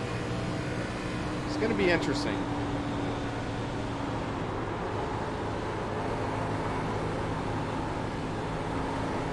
We are starting to feel the heat come to tires, still loose though, but the sense that the feelings I'm getting through the wheel, it's very intuitive and very natural. That's one of the things I'm loving right now. It's very natural feeling. I get a good idea on what I'm supposed to do to handle the car, and did they just blow an engine at the same time?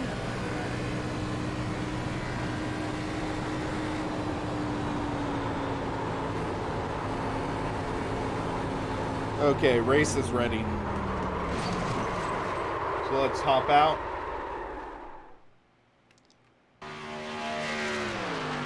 And we're gonna race. And this is likely gonna be a nightmare, but we're gonna have some fun. Why not?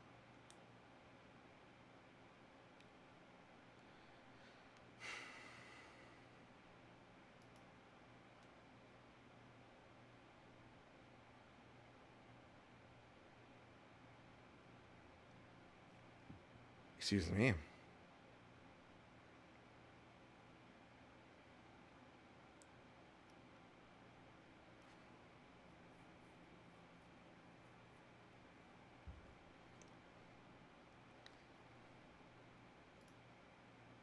But yeah, I might artificially limit the frame rate and see if that helps a bit.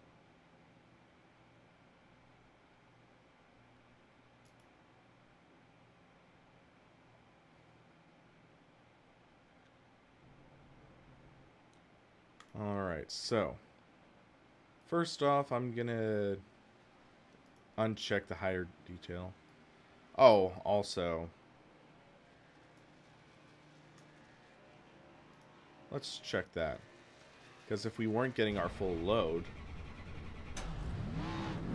Or no, we're still getting very... Okay, so... Graphics. Uncheck higher detail. And I'm gonna limit to 84.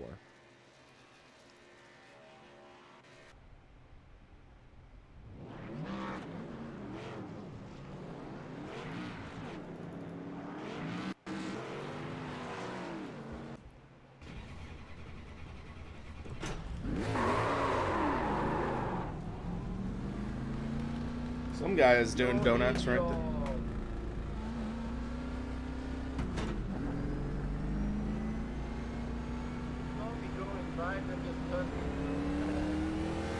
So let's make sure we exit pit lane safely this time.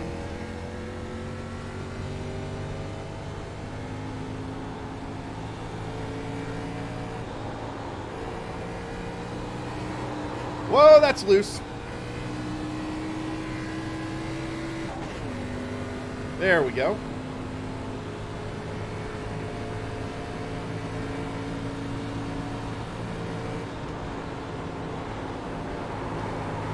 Time to get some heat in these tires.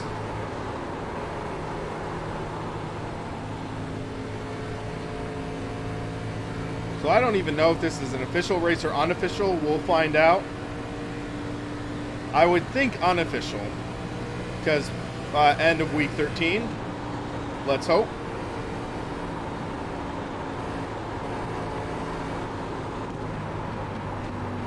Whoa! Okay. We need to be better. I suck at this car! Woo!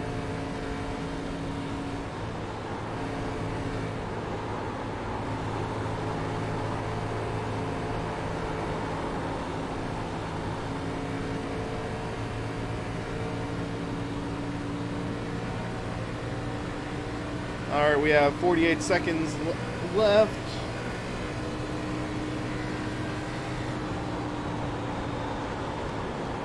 Get a feel for what the car is doing.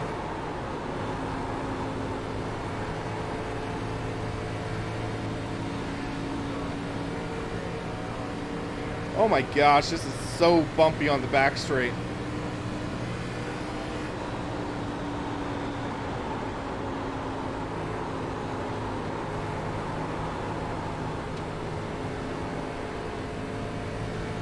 Alright, King, you have a good night, man.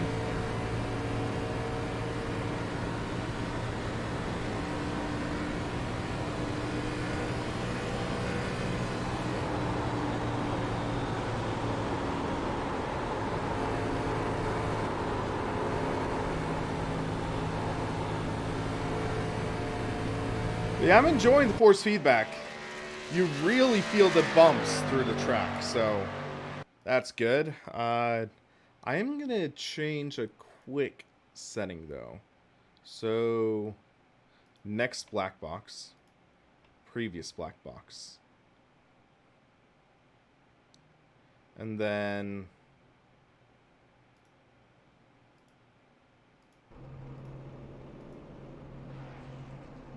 change that.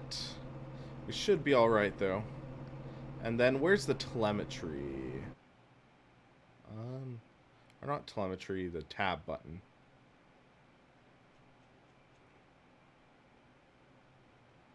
Yeah, I'm not gonna worry about it.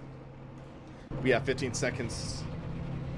So we're starting 18th out of 22. So yeah, this is unofficial because it's using my numbers, so, or my preferred number, I should call it.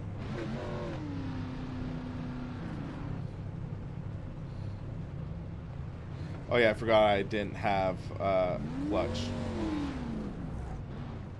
Come on, guys. I guess someone stalled.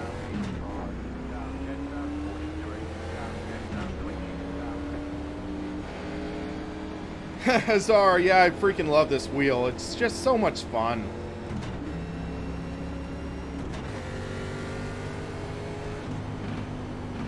It just feels so much detailed that you miss in all the other wheels. It's just astounding how the direct drives work.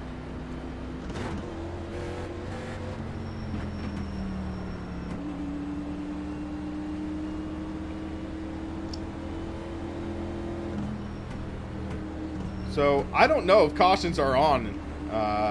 Should be interesting. So, Azar, there's the Sport, the Pro, and the Ultimate. So, the Sport is like their base model, which is a little weaker. I want to say it's like 16 or 20 Newton meters. And then the Pro is stronger. And then the Ultimate's like for professional and trade show usage. Intended for, I should say.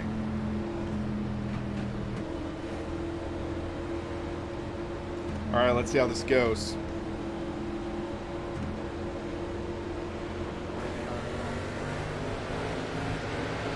Oh. Already squirrely.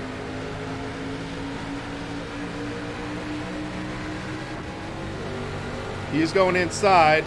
I should be able to ride the outside and see how this works. Okay, let's have some fun. 3 wide. Big wreck. Woo! Yeah! Okay, that was awesome. Oh my gosh. Threading the needle. Heck yeah!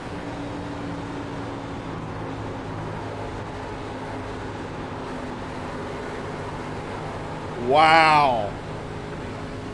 How the heck did I miss that? Oh my gosh. Oh man.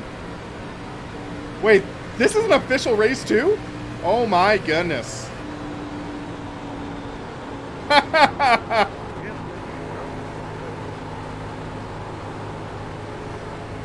Okay, we have a good gap for us, so let's catch a slipstream.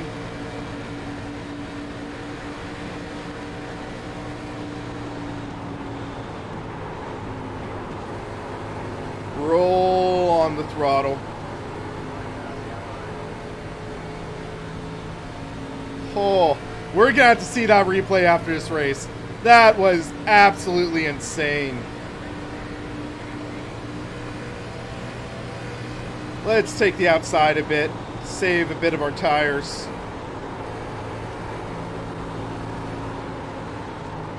Okay, we're a little tight there. Might not have been a smart move for us.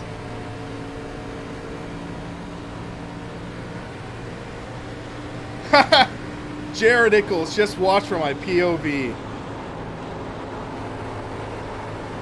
Oh, man. I'm just amazed I missed that. Oh, my. Club Sport Wheel V2 has a round ballpark of 7.5, I think.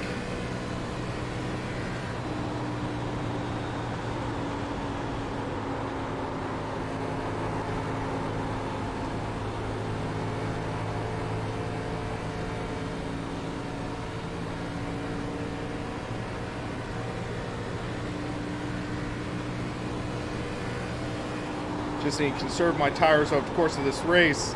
This is a 20-lap race. But I love just feeling the different seams on the track. It just does a good job of giving you an idea on what grip your tires have and what not.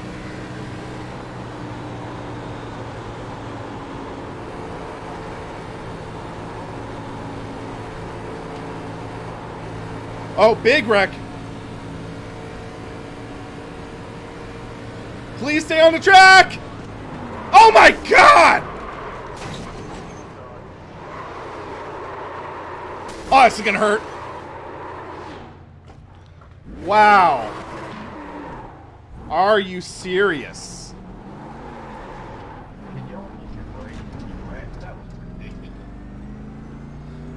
That was freaking nuts. The guy just came across the entire track and I had nowhere to go.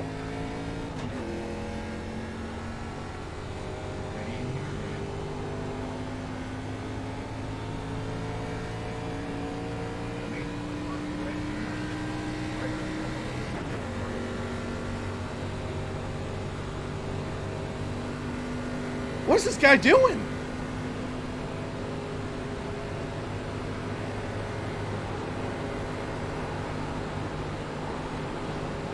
I'm just shocked I'm not totaled right now.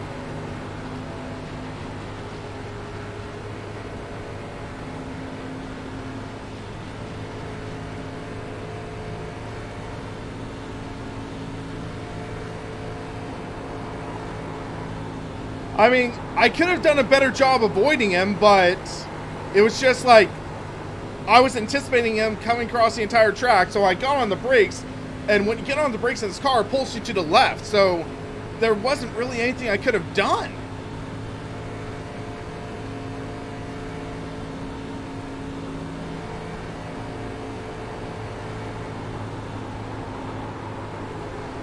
But yeah, right now I'm keeping an eye on my water temps because I likely have radiator damage, but we're under 210, so we should be all right.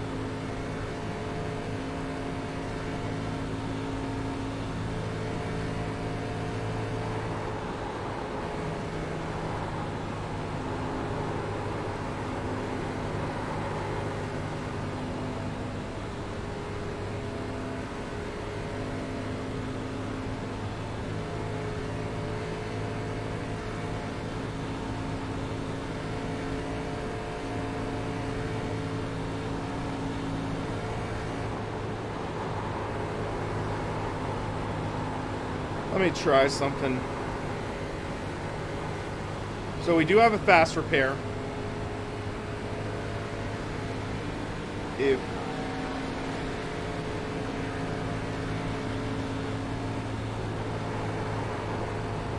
we go to the pits, make a quick stop.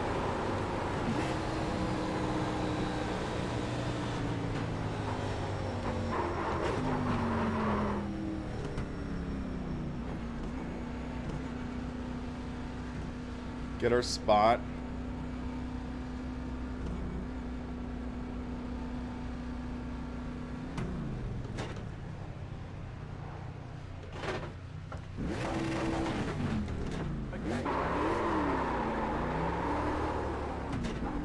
So we have a fixed car now.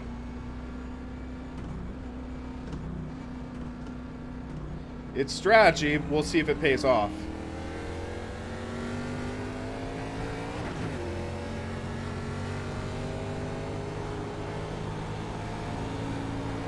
Because we have half a race left, and now we have a fresh car. We don't have fresh tires, we have a fresh car.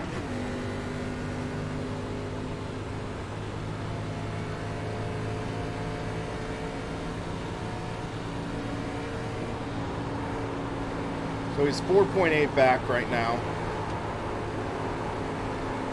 We should get a lot more performance in the turns. I don't know if we'll be able to catch him, though. And it looks like he's flickering, possibly.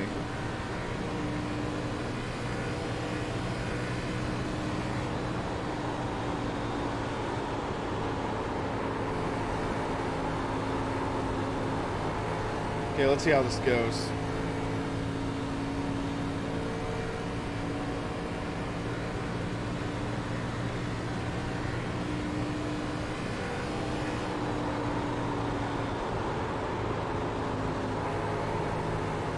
Someone just quit out, likely behind us. So we're 6.3 ahead of Blake. Let's see how we are after this.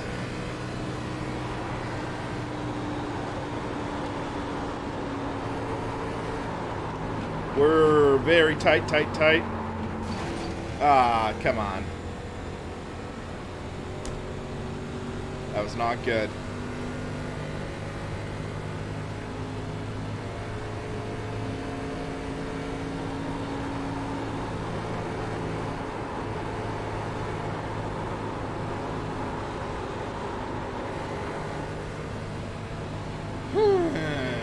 This race did not go according to plan. We could have been up in 5th, but yep, craziness rears its ugly head.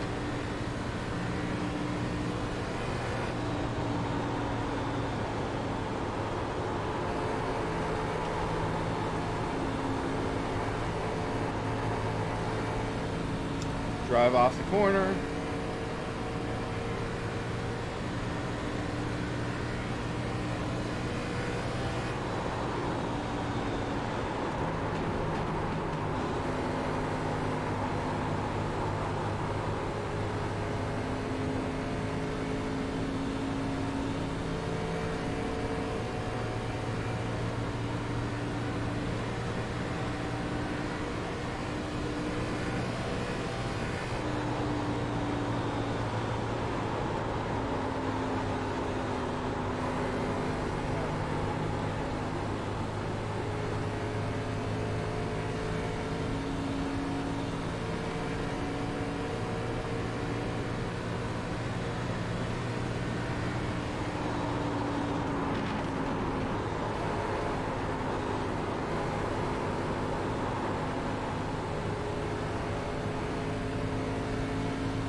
Lap 14, which means leaders are coming to lap 16, I think.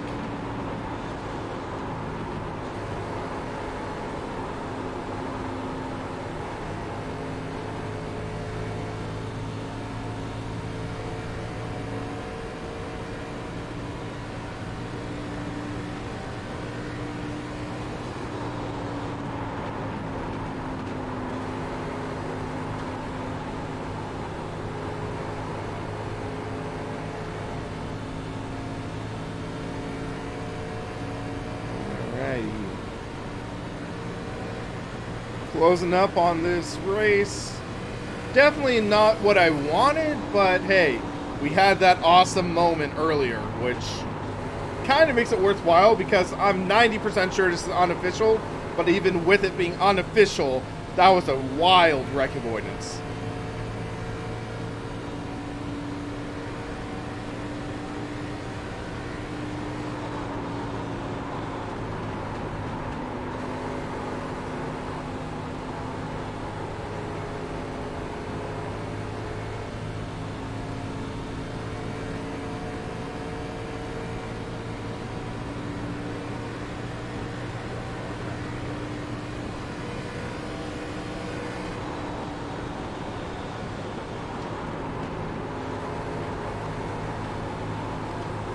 Hey, the car's stable, it's performing all right. Just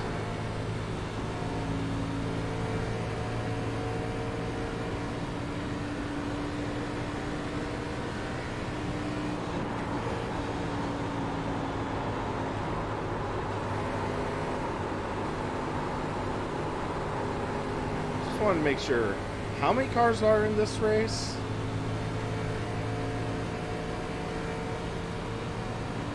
Okay, 20.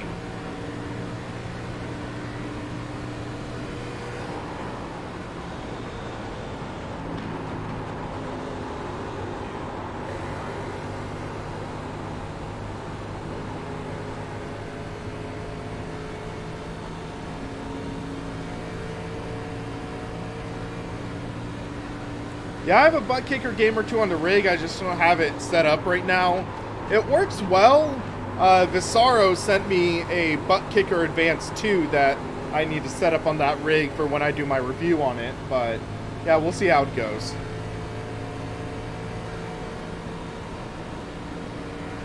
Okay, lap 18.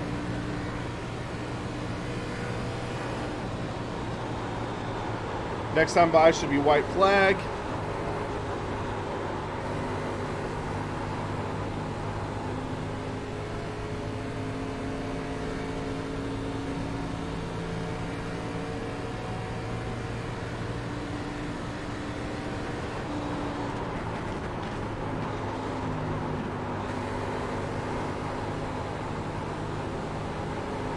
A 1500 watt shaker, that'd be nuts.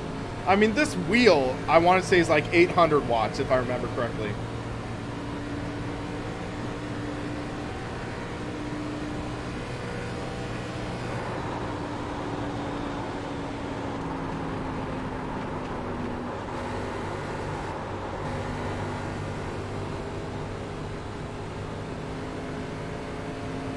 Orion, sorry to hear that, man. I've been really enjoying this DD2. Sure, there's like the minor tech niggles that need to be ironed out, but in terms of a technical standpoint, this just feels so great. I love it.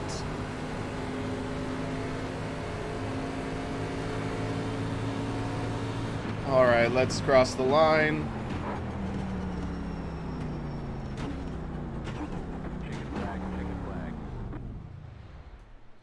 All right. You did really well.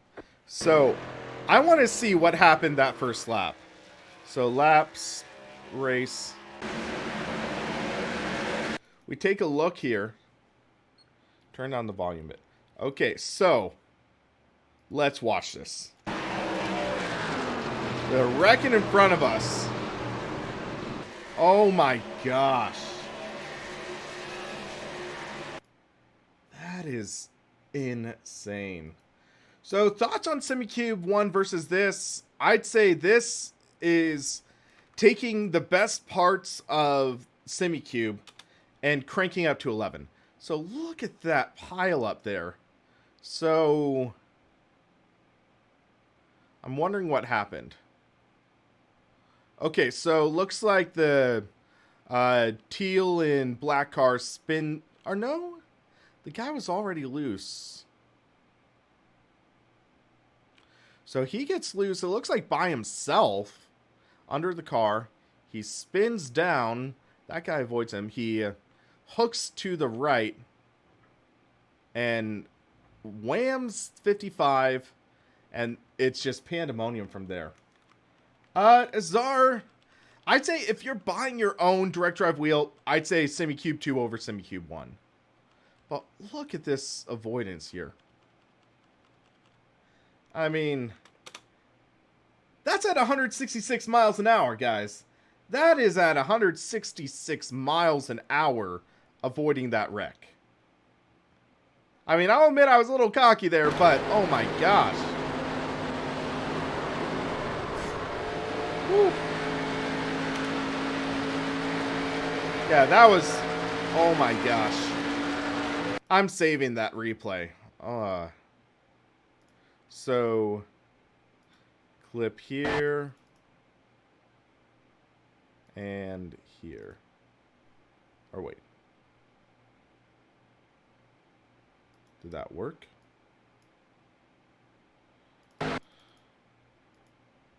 Okay, so clip here. Okay, so that's a start point and this is end point. So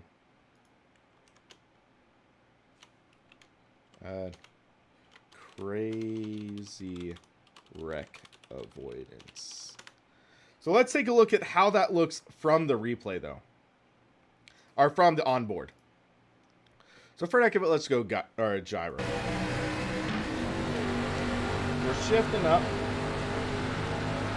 I don't think I have lift for speed set up on this computer yet. I'll have to maybe do that later on. So I see the wrecking right there. I'm like, okay, let's go 3 wide. Guy below me, he eases off and... Woo! Now let's look legit on board. So we go to cockpit. I'm my, oh boy, oh boy. Oh man, I'm dead. I'm alive. Woo. That, oh my gosh, that was awesome, I gotta say. Sucks that we couldn't get the top 5, but that was an awesome race, I'm just saying. That was so much fun. So, last session's results, this will show us if we were official or unofficial.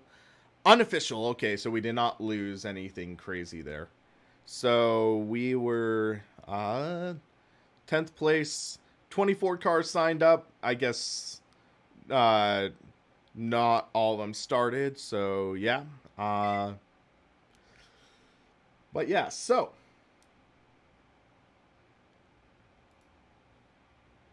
we can go into this, and now we're going to do a different test for this wheel. So we are going to fire up, where is it? Dirt Rally 2.0. So, Dirt Rally 2, this was one that had a lot of issues with the Simucube 1. So, this is the preset for Dirt Rally 2 provided by Granite Devices. So, if you look at Dirt Rally 2, rally cars typically do not have high force feedback to protect drivers' hands when landing from jumps, etc. So, they're saying we're going to have force feedback turned lower. So, we're going to take a look at that. We're going to jump into Dirt Rally 2.0.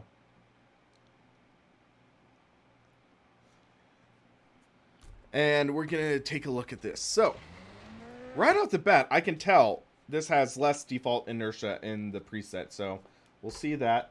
I have all the settings mapped, so we should be okay there.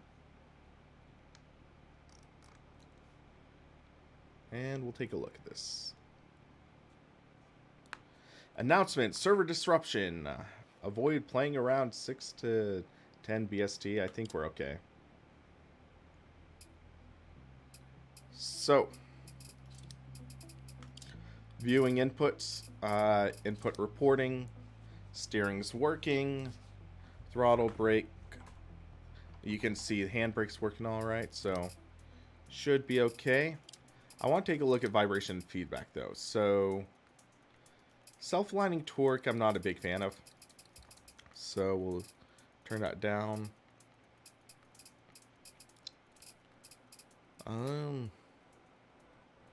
We're going to do... I'm just experimenting right now, so let's give that a try. So, free play, custom... Create championship. Let's see where to go to. I'm going to do Wales. And we're going to do four-wheel drive car. So, and Group B might be a little too crazy for me right now. So, let's do that course. Start championship. And I'm going to go with Assetto. Oh, wait, wrong button. There we go.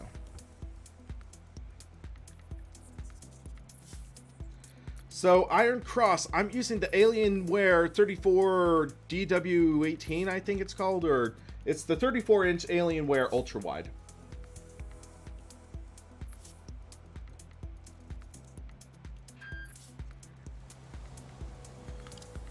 Alrighty.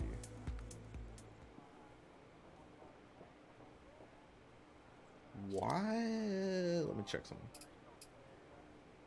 Why is my force feedback, or not force feedback, my encoding is so low right now? Let me check something. Output.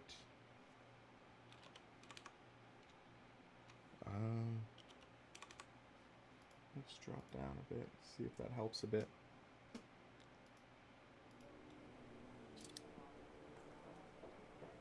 $23.81. Why?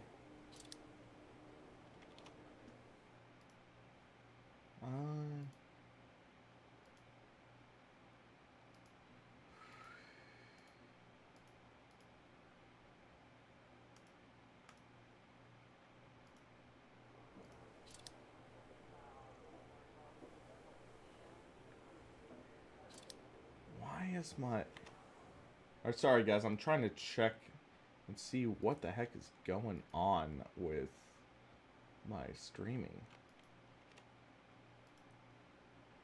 Dirt Rally 2 is just murdering it. So I'm getting like 60 plus in this, but this is... Let me check something. So I'm going to turn down to medium and see if that helps a bit.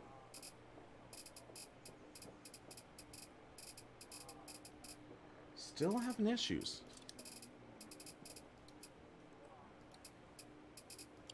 84 hertz. Let's see if that helps at all. No?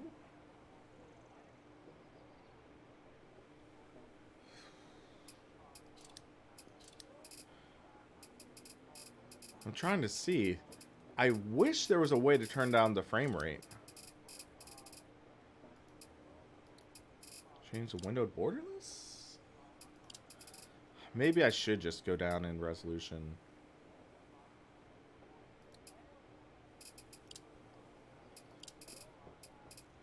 So we'll just do 1920 1080. It'll just be stretched out, unfortunately. Sorry about that. But still, only 42 frames? What the heck is going on?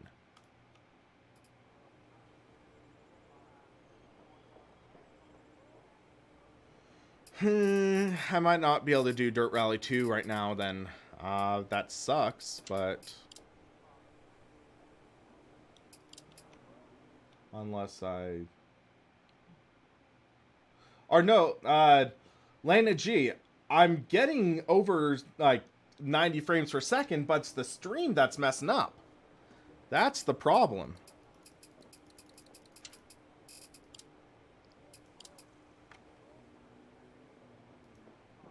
The problem is I'm over-encoding for some reason with Dirt Rally 2.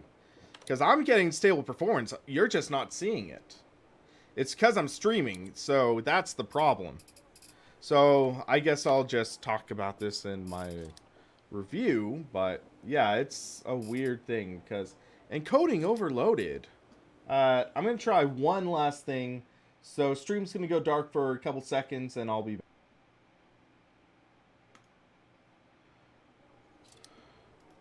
Alright, still not good. It's a little better. I just switched it to A2 or H264, but let's just try shakedown real quick. 5, 4, 3, 2, 1, go. 30, middle of a crest 30, 6 right of a crest, long tightens 3. It's showing 60s, so that's good. Into 2 left long, tightens 1, 6 right. Into 4 left long. So I'll need to dial up in the settings for this wheel. Not in Simucube, but in the game. So let's see. So that's what we're using the shakedown for. So input Simucube 2. So I guess I do need some of the self-lining torque. So we'll do like 77. And let's see how that feels. Hold on, I need to bring the chat back up.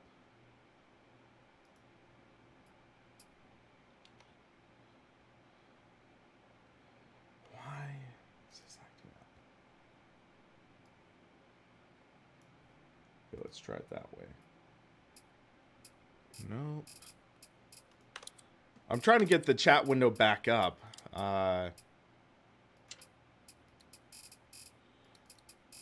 We'll do windowed borderless, see if that helps at all. Because maybe it might.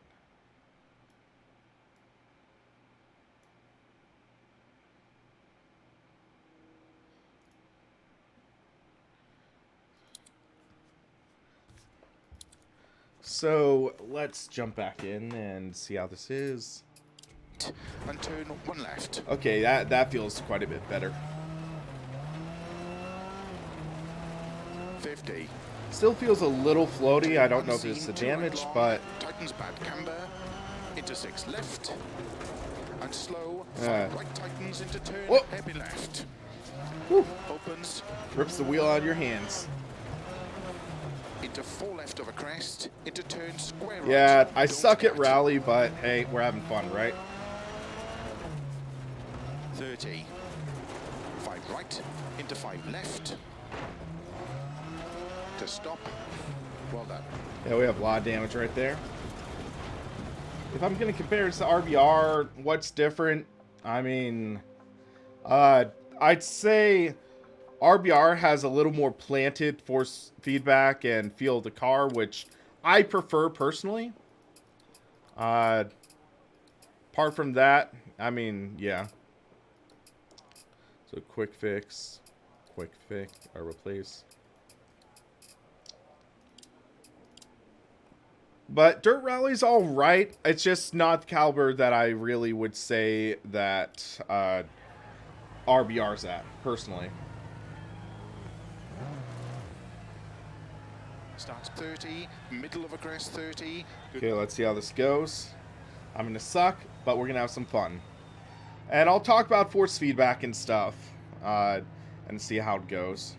5, 4, 3, 2, 1, go. 30, middle of a crest 30, 6 right of a crest long tightens 3. So, force feedback in Dirt Rally titles, like, it's a bit of a challenge because Dirt Rally 2's force feedback is definitely better than Dirt Rally 1, but the thing I struggle with is it always just feels floaty, which is something I always tend to associate with Codemasters titles. The car never really feels stable, never really feels planted, no matter what you do. Even in the F1 games where cars are supposed to be like ultimately planted, it always is a bit of a struggle for me. But in this, it's all right. It's okay. I feel like the Simucube kind of irons out some of the issues that Codemasters has, like with the dirt games. I feel it almost undrivable with Thrustmaster, in my opinion. I just can't get the settings, in my opinion, to a level where I feel comfortable. In this, it's okay. I mean, sure, I'm getting a little bit of the wheel shooting out in a direction I'm not a big fan of at times, but it's just something where, personally, I'm not the biggest fan. I mean, it's all right. It's a fun title to shoot in rally and stuff, like have your friends drive like maniacs and get them wrecked, but I mean, I'm always not that comfortable with it. I mean, sure, force feedback, it's all right now. I mean, it's drivable. I got an idea on what the car is doing, but ultimately, I don't feel that comfortable. But in terms of relative to what force feedback offers in Dirt Rally 2, this is all right. It's definitely drivable. It's more comfortable than other stuff. But what's changed when you drive on tarmac? So, again, I feel that Richard Burns Rally has good, it has all right tarmac force feedback if you are driving with a decent wheel. With Dirt Rally 2, I feel that the force feedback, it's better than Dirt Rally 1. Dirt Rally 1's road force feedback was absolutely atrocious, but it's still not great. Whoa, and we flipped. 50, don't cut, 3 left tightens, into 3 right of a jump, into 5 left, and 3 right long tightens, into 3 left long tightens. But yeah, it's like, I have issues with getting situated in the car, per se, with Dirt Rally 2. It's like, not the best, not the worst. I mean, there are other rally titles that do it much worse, but for Dirt Rally, I just feel like they had a lot more potential, and it felt just kind of squandered. They kind of went and played it safe versus really took a risk.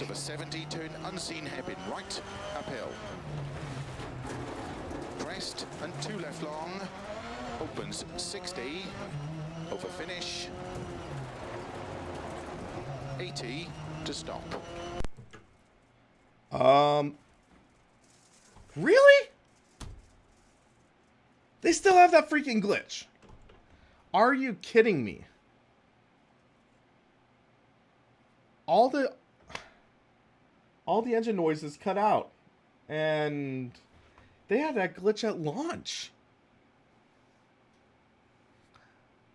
I would have thought they would have fixed that. Really? So now it's going to be all engine sounds are gone. You have to restart the freaking game. And yeah. Ugh. I've had enough. I mean, I've had enough from doing this test run. I mean, we've got enough from really right now, like what we're doing. But yeah. That's like, really? Codemasters, you used to be so much better than that. So Norman, new firmware update. It fixed the issue that you had to restart the wheel every time you restart the computer. That was like one of the biggest issues. So that's resolved. And yeah. So now let's go a little old school. So what I'm going to do is I'm actually going to take the rFactor 2 preset, copy it, and make it a GTR2 preset. Drop it down to 540 degrees.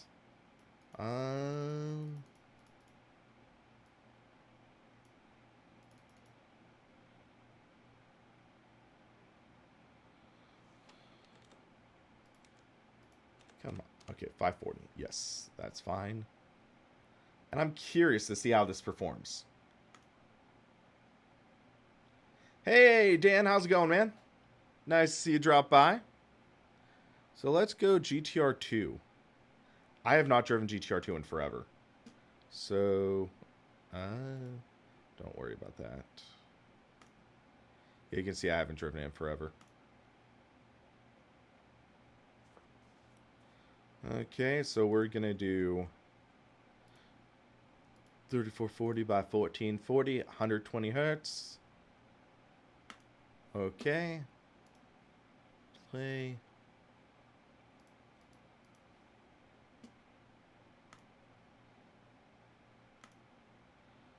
And jump in. Motion for WRC8 is only available for D-Box. What a joke. Yeah, that's one of the painful things, that sometimes they'll just have the proprietary API or whatever. So we're going to do open practice. Actually, first I need to map the controls. Oh man, I haven't heard this music forever. Oh, come on.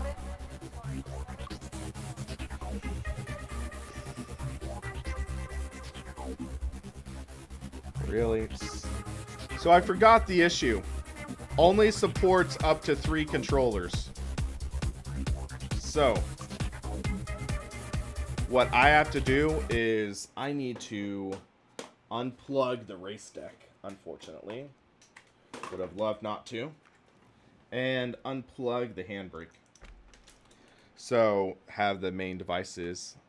Kind of sucks, but that's the downside with older stuff, I guess.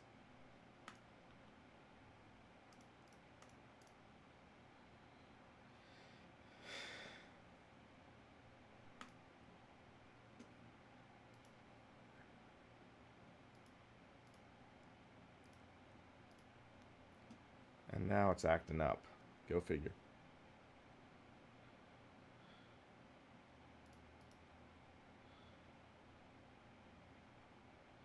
Please submit the file. Okay. Guess we're not doing GTR2. So let's re-plug in the Stream Deck. Ah, shoot. Hold on 1 second, guys.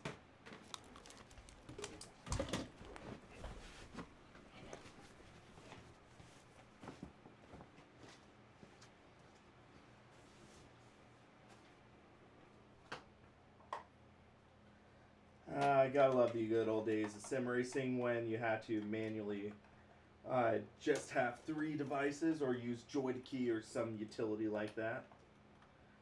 Love the fact that modern sims now just are like, yep, you can have as many things plugged in or more or less than you plug into your heart's content.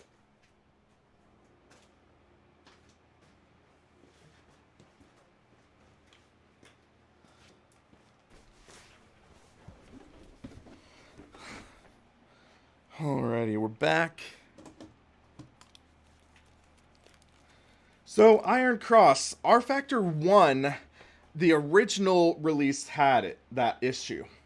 The Steam release of rFactor 1 has no issue with it. They bumped up the device support list. So, yeah. So, instead, let's try Automobilista. So, let's look at the profiles. They have one for AMS. Works quite well with direct drive wheels, but some fine-tuning might be needed. Alright, so that is the Automobilista preset. So let's jump in and press play. And let's, fingers crossed, hope this one works okay. So, we're going to do medium plus anti-aliasing. 34, 14, 40, 40. And that should be alright. 2 new tracks in AMS are nice. So, which are the 2? Or, Donington Park and Snetterton, right?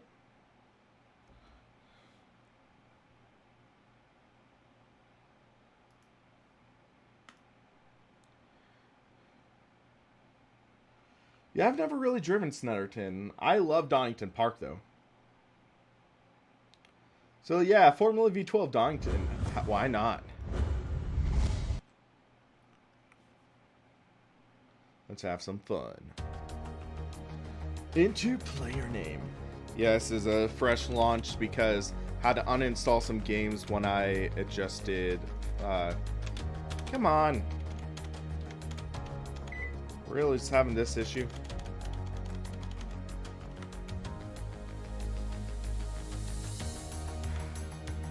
Jeez, why do all these old games have so many issues?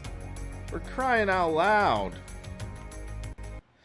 Do I have to, like, launch it in compatibility mode or something?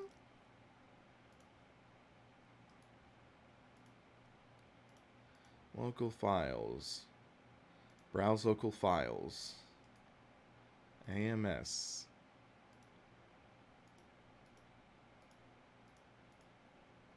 I forgot it was like some weird issue. Tool for Forza. It'll be interesting to see what happens with AMS2. I am concerned in some ways. I'm excited in some also. So let's try this. Nope. Screw that.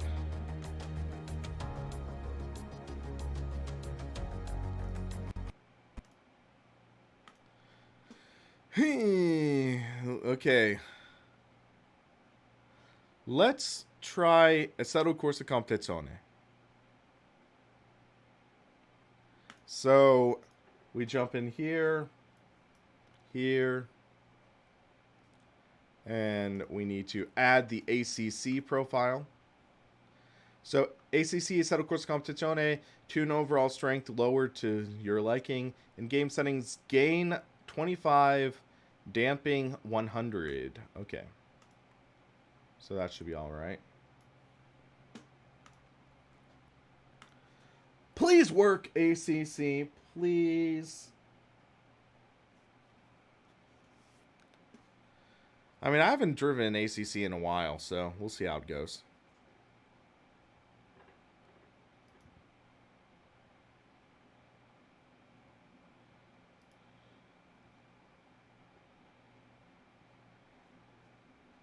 So turn off display capture.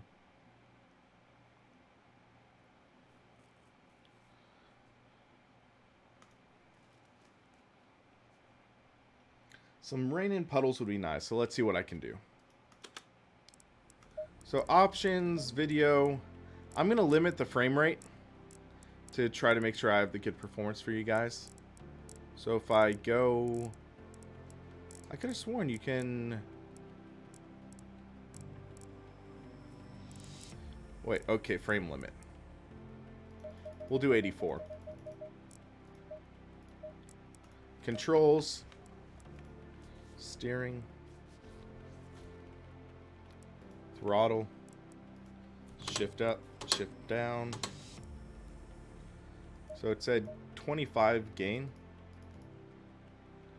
Dynamic dampening. Yes.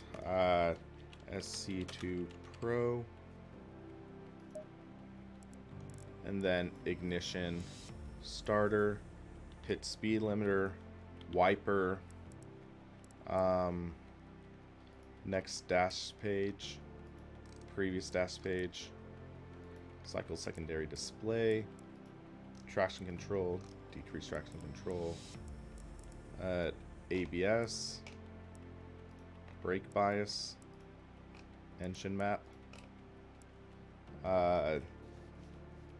light stages. Alright, that should work. We'll just do that for now.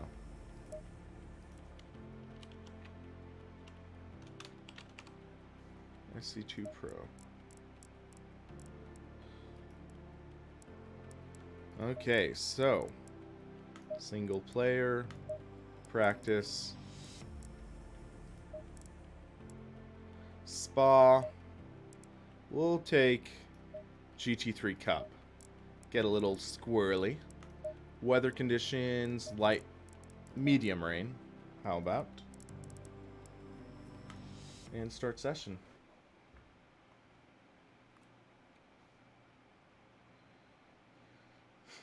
Alrighty.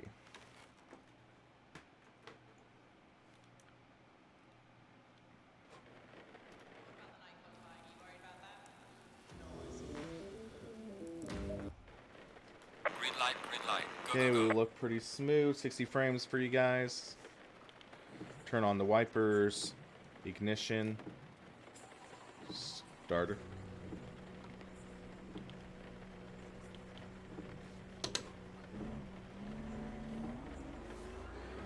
So I'm curious to see how force feedback feels, because force feedback can be a very weird topic for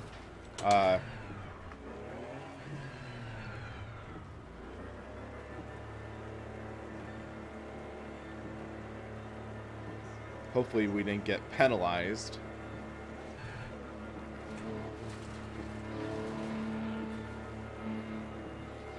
I broke a rib kart racing. Ouch. Okay, I'm just going to be safe. I'm going to jump back to garage. Just want to be safe here.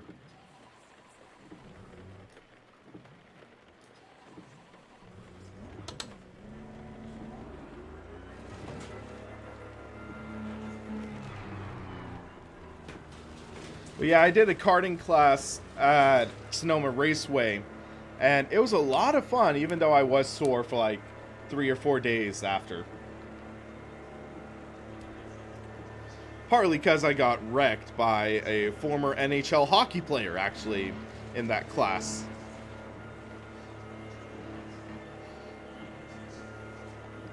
It was a guy named, I believe it was Bill Clement. And he was actually also one of the commentators in the earlier EA Sports NHL games. And I basically had spun out to avoid someone else who had spun. And he spun out behind me but forgot to hold the brakes and backed into me.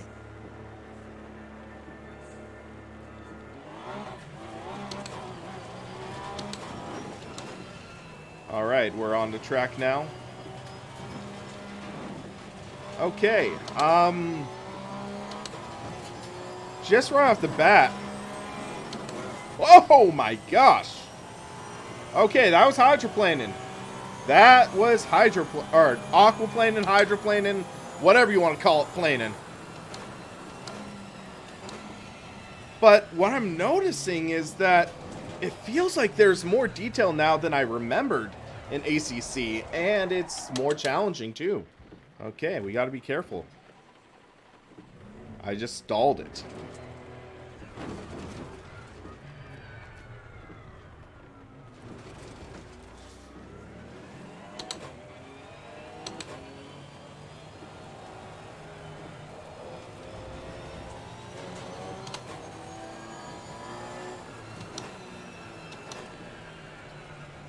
So just easing into the corners.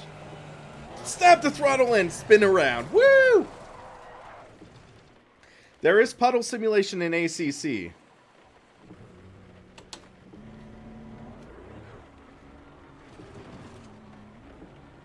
These aren't slicks, they're wet tires. Look at the tire indicator. So, hold on a sec, though.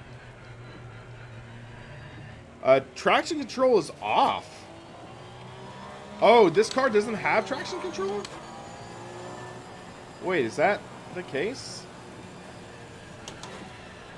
Okay, I guess this car doesn't have traction control.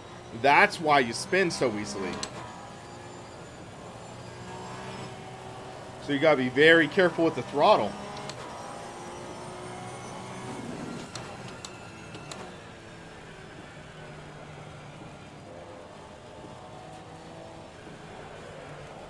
Whoa, whoa, whoa. Okay, this car is woo. But yeah, what I'm saying is there's more detail in this than I remember. I don't know if it's the Simucube. I don't know if they updated it recently or what. It just feels like there's more detail in the track. Sure, that doesn't get rid of the other issues I have with ACC, like the tree popping and details as you're seeing right there. It's like, meh. But, I mean, still, it feels a little better.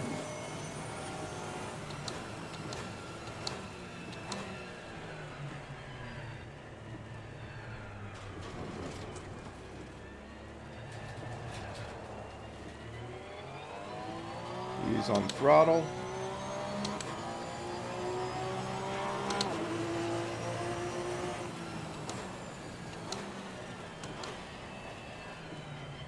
Just brake in.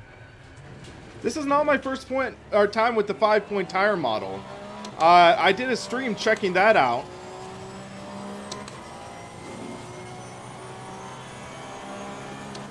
But I don't know if I test drove this car. But also, I hadn't driven in the rain and stuff, so...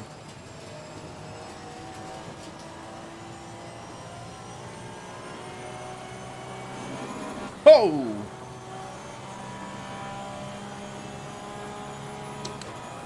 Turn on the lights. Change the... telemetry.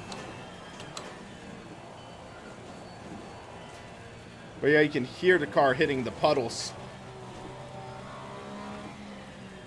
But yeah, you can definitely see that the car, you get the detail and the sense of what it's doing, and again, you don't really get that as much in the consumer wheels.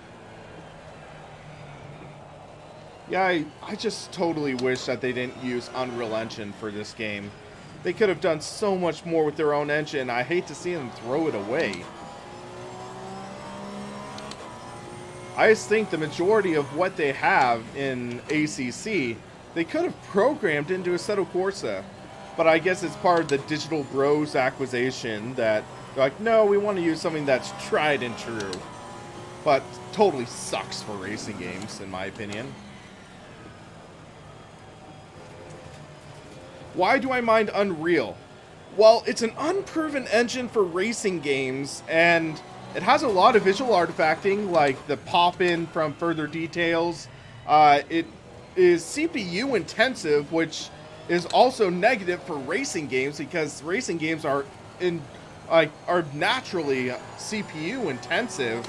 So just looking at that and the poor VR performance, the lack of native triple screen support when it was already there in Assetto Corsa, it's just very off-putting. And it just smells of kind of cash grab.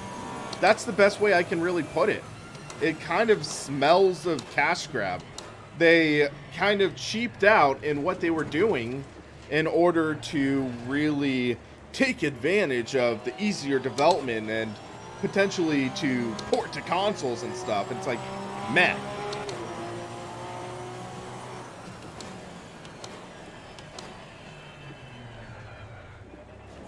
Granted, the driving's still pretty good, but it's just missing out on stuff. Cheers to you, buddy. Too old for Forza. Thank you for the donation. Thank you very much. But I mean, I just think theoretically everything that they added in Assetto Corsa Competizione, they could have put into Assetto Corsa, had a more stable engine, had more stable performance, and just overall a better experience with modding. And it's like, yeah, why? So let's turn off the rain now. Let's go clear. And let's race at the Nürburgring. Well, Marble, the issue is that, I mean, the shaders patch in Seoul completely makes that point invalid. Third-party modders were able to bring out more performance in the Assetto Corsa engine. It's like, yeah. Green light. Give it all you got. So if you're saying like, oh, it's limited, then like, yeah, then what are the content manager Seoul guys doing? Okay, so now we're on dry track. Front engine, rear wheel drive car, so it's a little more, I wouldn't say stable, but more planted. Or yeah, I would say more stable as well. You can hear traction control. This is a very smooth track right now. Go over the curbs, you feel a little bit of the rumble.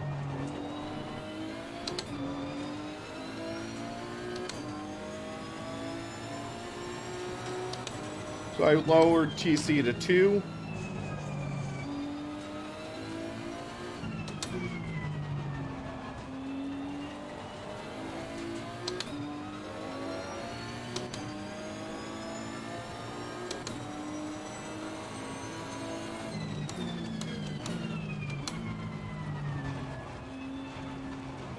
Well, Azar, that's beside the point of what I'm saying.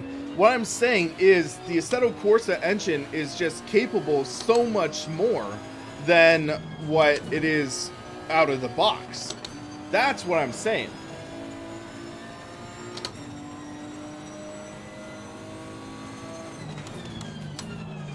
But I mean, like, Digital Bros, my theory is that Digital Bros was like, okay, we need to clean up, like, what's going on.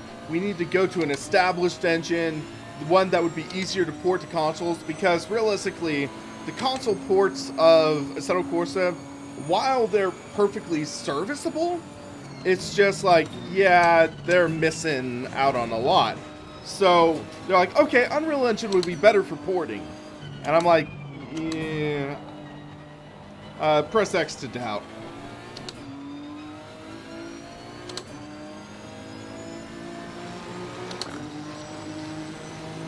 I mean, all things considered, ACC is an okay racing game, but it could have been so much better, but I just feel like corporate meddling got in the way.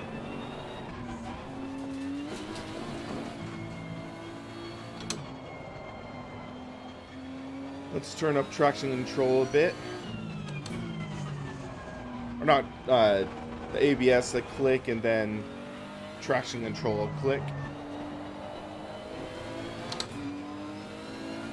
Yeah, Victor, we'll see what happens. I'm just hoping like it's not something like Digital Bro says, okay, ACC is a flop, let's shut it down, Kunos or whatever.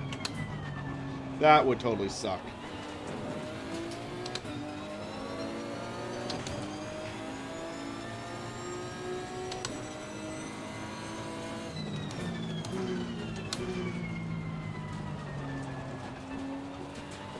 I mean, I'm still enjoying ACC for solo hot lapping, but just when it gets to actual races, it can just be a downright chunk fest, which I hate. Or DJ, I'm saying it basically is a flop, but I'm saying it's like, I'm hoping they don't say, okay, because it's a flop, we're shutting down the studio. That would just totally suck. Because I'm agreeing, it's a flop. It's unfortunate, but that's kind of the case. They made a gamble, it didn't pay off. But I'm hoping they get another chance.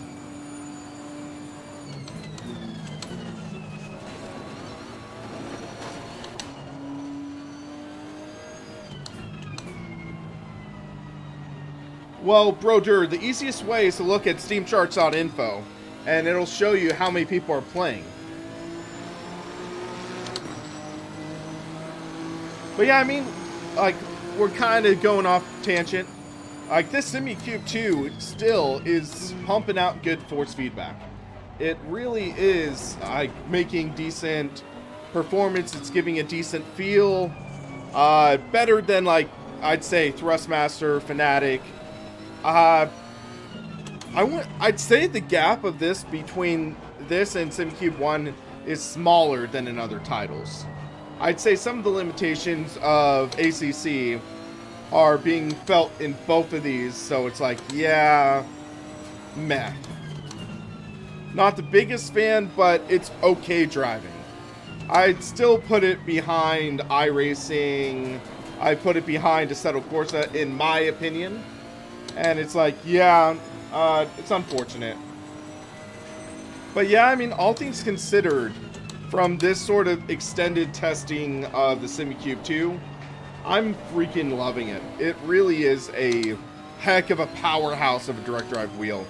And one of the things I'll also say is that this is on par performance-wise to the Sim steerings. I've driven a couple of the Sim steering wheels at CXC Simulations, and this is on par, if not even potentially better. This is a truly staggering performing wheel, and I'm freaking loving it. And now that the new firmware's out and stuff, I am hoping that I would be able to get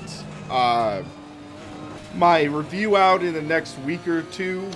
I'm working on capturing footage and stuff, but yeah, for now, I'm having a lot of fun, and I would recommend this for someone looking to get into direct drive wheels.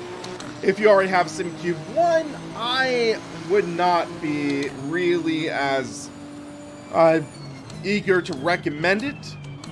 I'd say if you could sell it for a good price and get a Simucube 2, it might be worth considering, but there's nothing that really jumps out and says, you need the Simucube 2 over the Simucube 1.